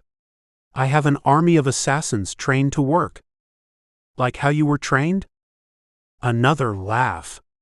Better. Not the shambling organization Ricky and Jake try to run. And we will off them, one by one, until there's nothing to remember them by. Orion's fingers closed around his pocket knife, tracing the faux wood finish. What about Mila? Mila? The slut already works for me, and she has for years. Are you in love with her? Brody quirked an eyebrow. As someone said you were. I don't remember who. And I saw you two together. At Jake's? A spark ignited in his black eyes, and flames engulfed the previous softness. Enough talking. Let's see how well Ajax trained you. What do you mean? He clutched the knife in his fingers. I mean? Run. Maybe I'll let you live. Oh. His body dipped in ice. His blood ran cold in his veins, chilling him from the core. He attacked first, ejecting the blade and burying it in Brody's muscled arm. It sank into the hilt, and Brody howled. Orion twisted the knife and snaked away. Wobbly legs carried him through the room, putting space between him and Brody's lumbering body. The man yelled again, and the boy paused. He gripped his knees with his hands, panting as he looked around. He was halfway between the door and Brody. Lactic acid burned his muscles, and he gulped deep breaths. Get to the door. Just get to the door, he whispered his plan and crouched in preparation. His thighs burned as he stretched lean muscles. Then he paused. He glanced to the left and the right, searching for John's stocky form. Seeing nothing, he bolted towards the door, and slammed into a brick wall the second he launched himself from the ground. He kissed the ground again. The dank scent of mold under muddied tiles burned his nose.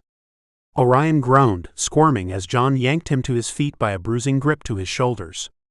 John curled Orion's shirt in his fingers, bringing the boy close to his face. His breath was sour, tainted with tobacco and rotting teeth. My wife had the pearls appraised. John's voice was rolling thunder. You was right. They're real. Orion nodded once. Are you going to kill me?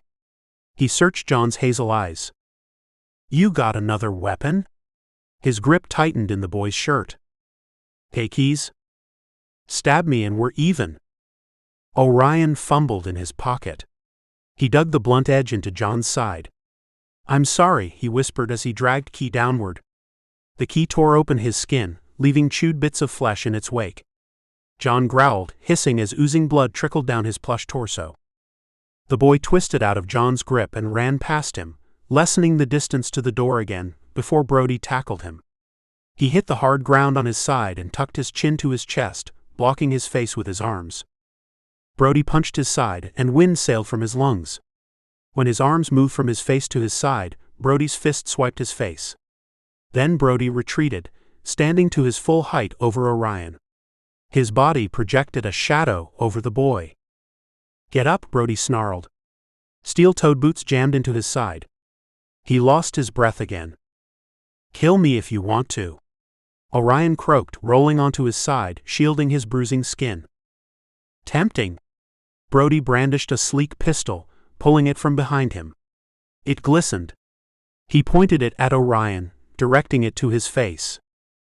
Orion's head pounded with Ajax's words, never point a gun at something unless you intend to use it. The first time he had a gun pointed at him, he felt nothing. This time his body woke up and his mind raced. Every solid heartbeat shook his body. His blood rushed as Brody moved the gun from pointed at his face to his heart, to his slender arms to his legs. His heart strained. His body screamed at him.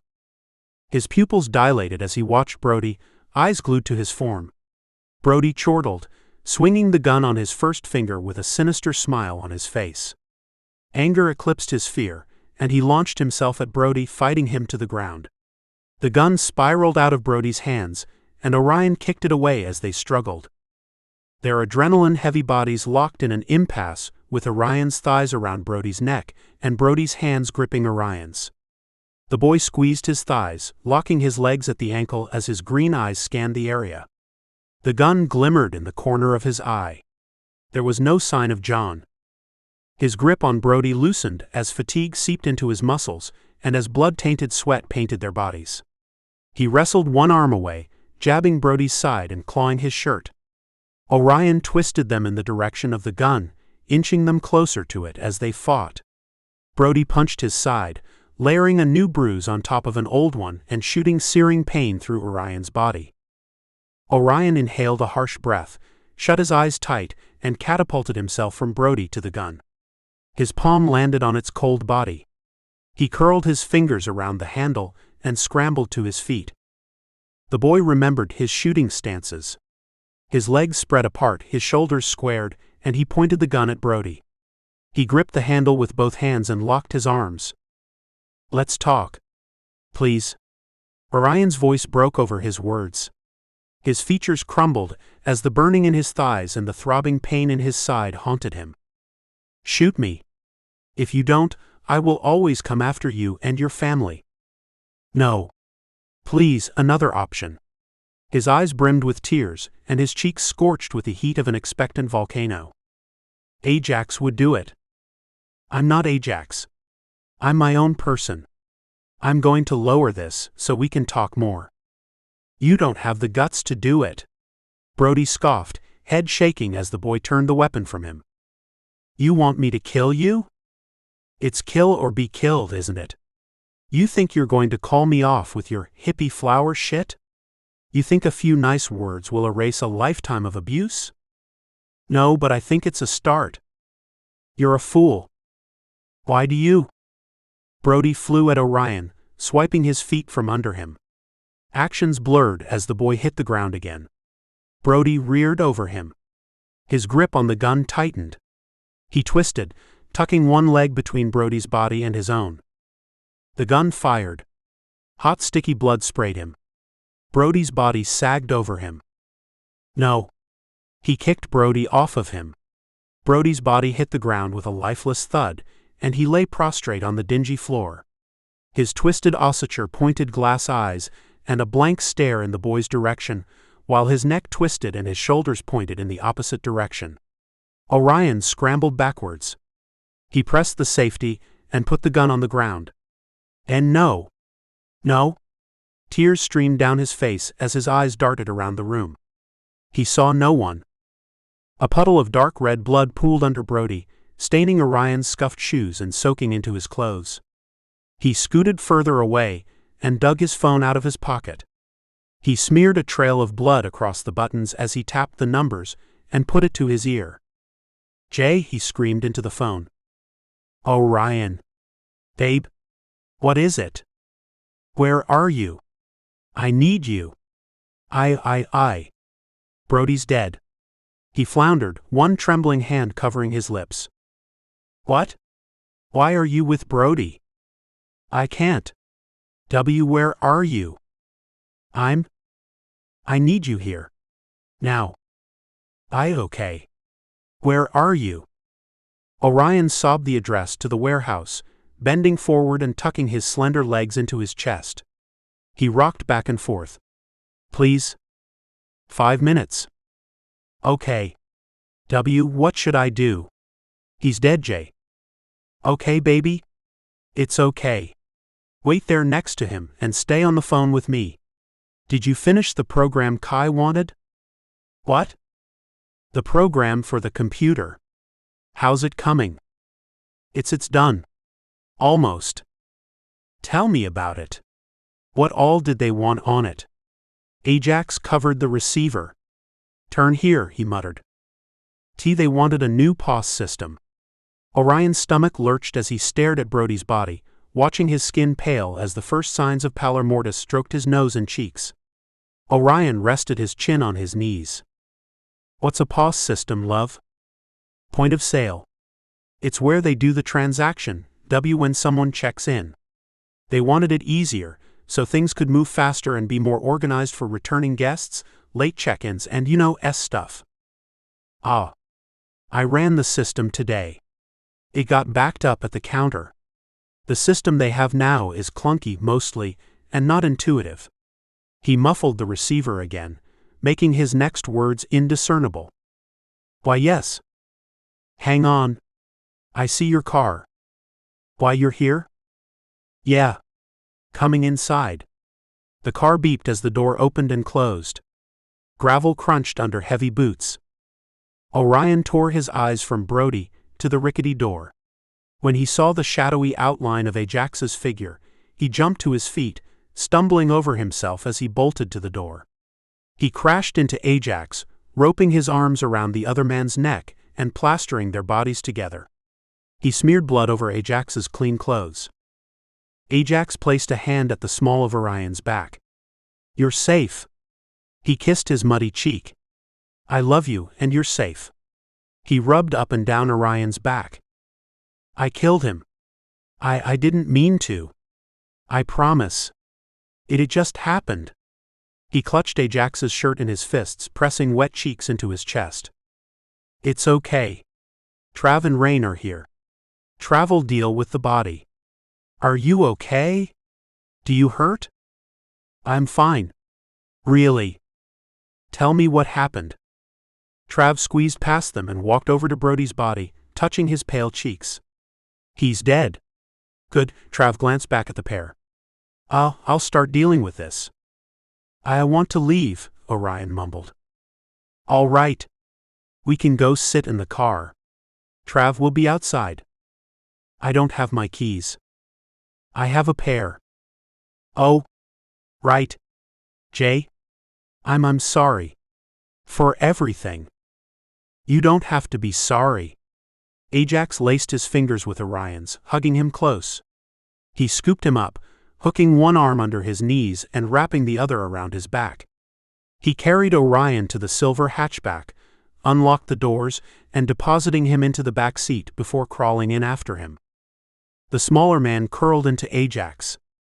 I should have listened, with Brody. I thought I could talk to him. Do you think some people are all bad? No. No one's all bad. Even the worst of us have morals. Ajax stroked Orion's cheek.